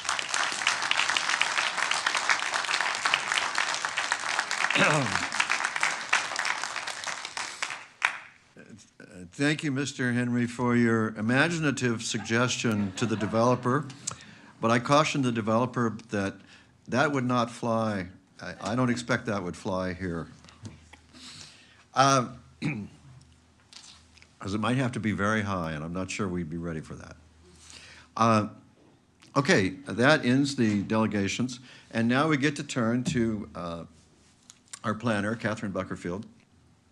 And she can rhyme off the issues that have been identified to be added to the issues already under consideration in the report that I hope you all get a chance to read. And you can find that issues list near the end of the report. Ms. Buckerfield. Through you, Mayor Burton. I actually have the slide of the issues lists up that we can have as a reference point as we go through, just so we can keep in mind what issues have already been identified. Outstanding. I'd like to note that I wish I could see it. I think it will come up shortly. All right, there click you one. go. Oh dear, I didn't. Thank you. That wasn't intentional. There you go. So I'd like to also note that through our review, we circulate the application and receive comments from various agencies and departments, including school boards, Metrolinx, transportation engineers, Parks and Recreation, all that. So I just wanted to make sure that the public was aware that there's a comprehensive review process that takes place in advance of a recommendation. I will continue to review all the issues I've heard today so everyone knows that their concerns have been captured. So I have an evaluation of unit mix and affordability, square footage of each unit, evaluation of appropriate heights in the context of the existing policy and surrounding development, review of local policy driving this application, incorporating context of the corner property, increase in potential impacts in comparison to a high school site as previously proposed, evaluation of floor space index, FSI, in comparison to other sites in Oakville, such as Midtown, understand residential population based on the net area of the site, which includes an understanding of the units per hectare and people per hectare, evaluation of approximate community benefit, review of size of park facility proposed on the site, evaluation of distance to parks at 16 Mile Sports Complex, comments from the school board including capacity of schools, review impact on other community resources such as healthcare facilities and community center, explore opportunity for childcare centers and other community resources. We also heard religious centers just now. Review of cycling facilities and pedestrian and cycling safety. Review of transportation impact study and proposed parking. Evaluation of congestion and potential impacts on emergency vehicles. Site circulation, including delivery drop-offs. Review of stormwater management. Evaluation of noise, privacy, and overlook concerns. If there's anything else, please let me know. I wonder if maybe an explicit discussion of the issues that arise around construction plans might be worth including in your recommendation report. Thank you, Mayor Burton. It's now included. Okay, thank you. Councillor Knoll.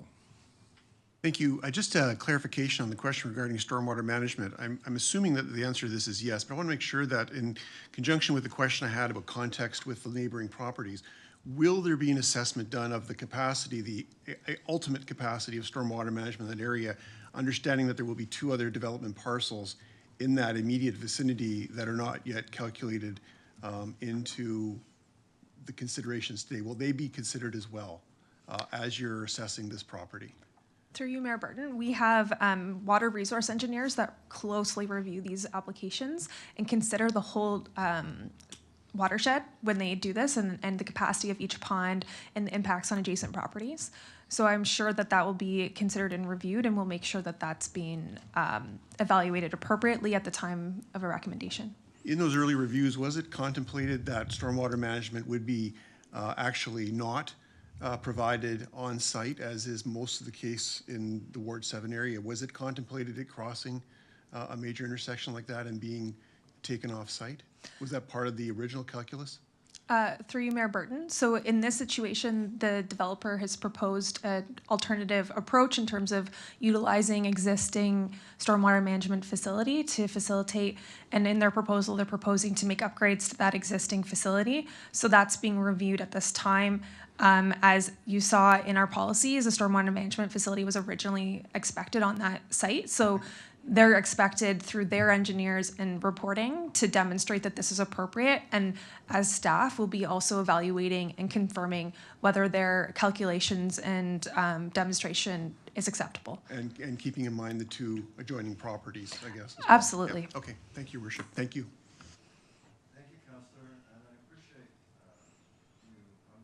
The fact that for all these years now,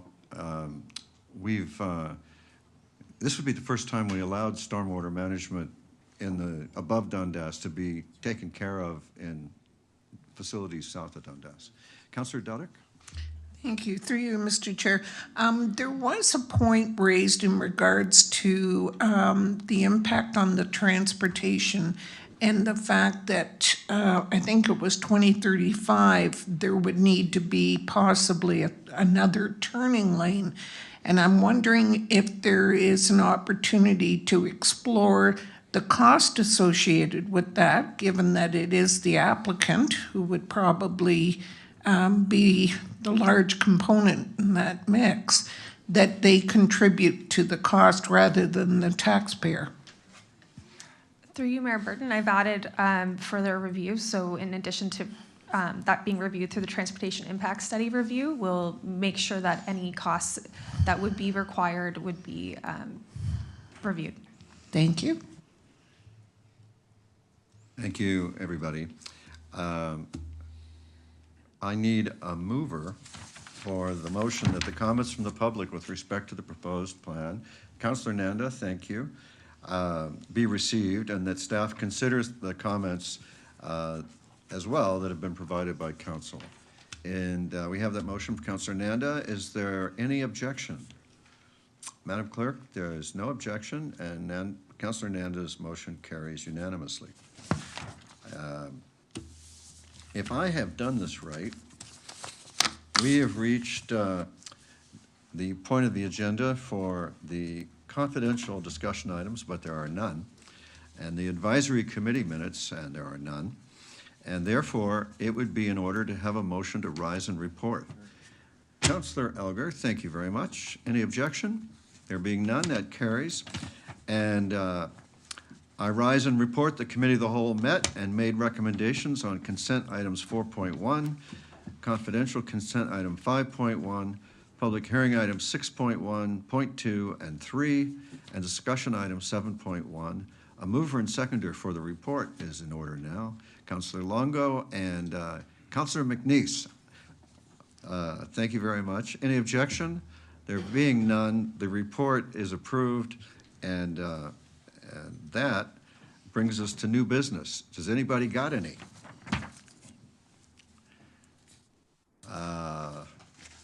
Okay. All right, then it would now be in order to have a mover and seconder for consideration and reading of the bylaws. Councillor Lischena and Councillor Grant, thank you. Is there any objection? Madam Clerk, there's none. And the bylaws, as noted, are considered read and passed. And that ends the meeting and the work that we have to do here. It's been terrific working with you, and I look forward to the next time. Good night.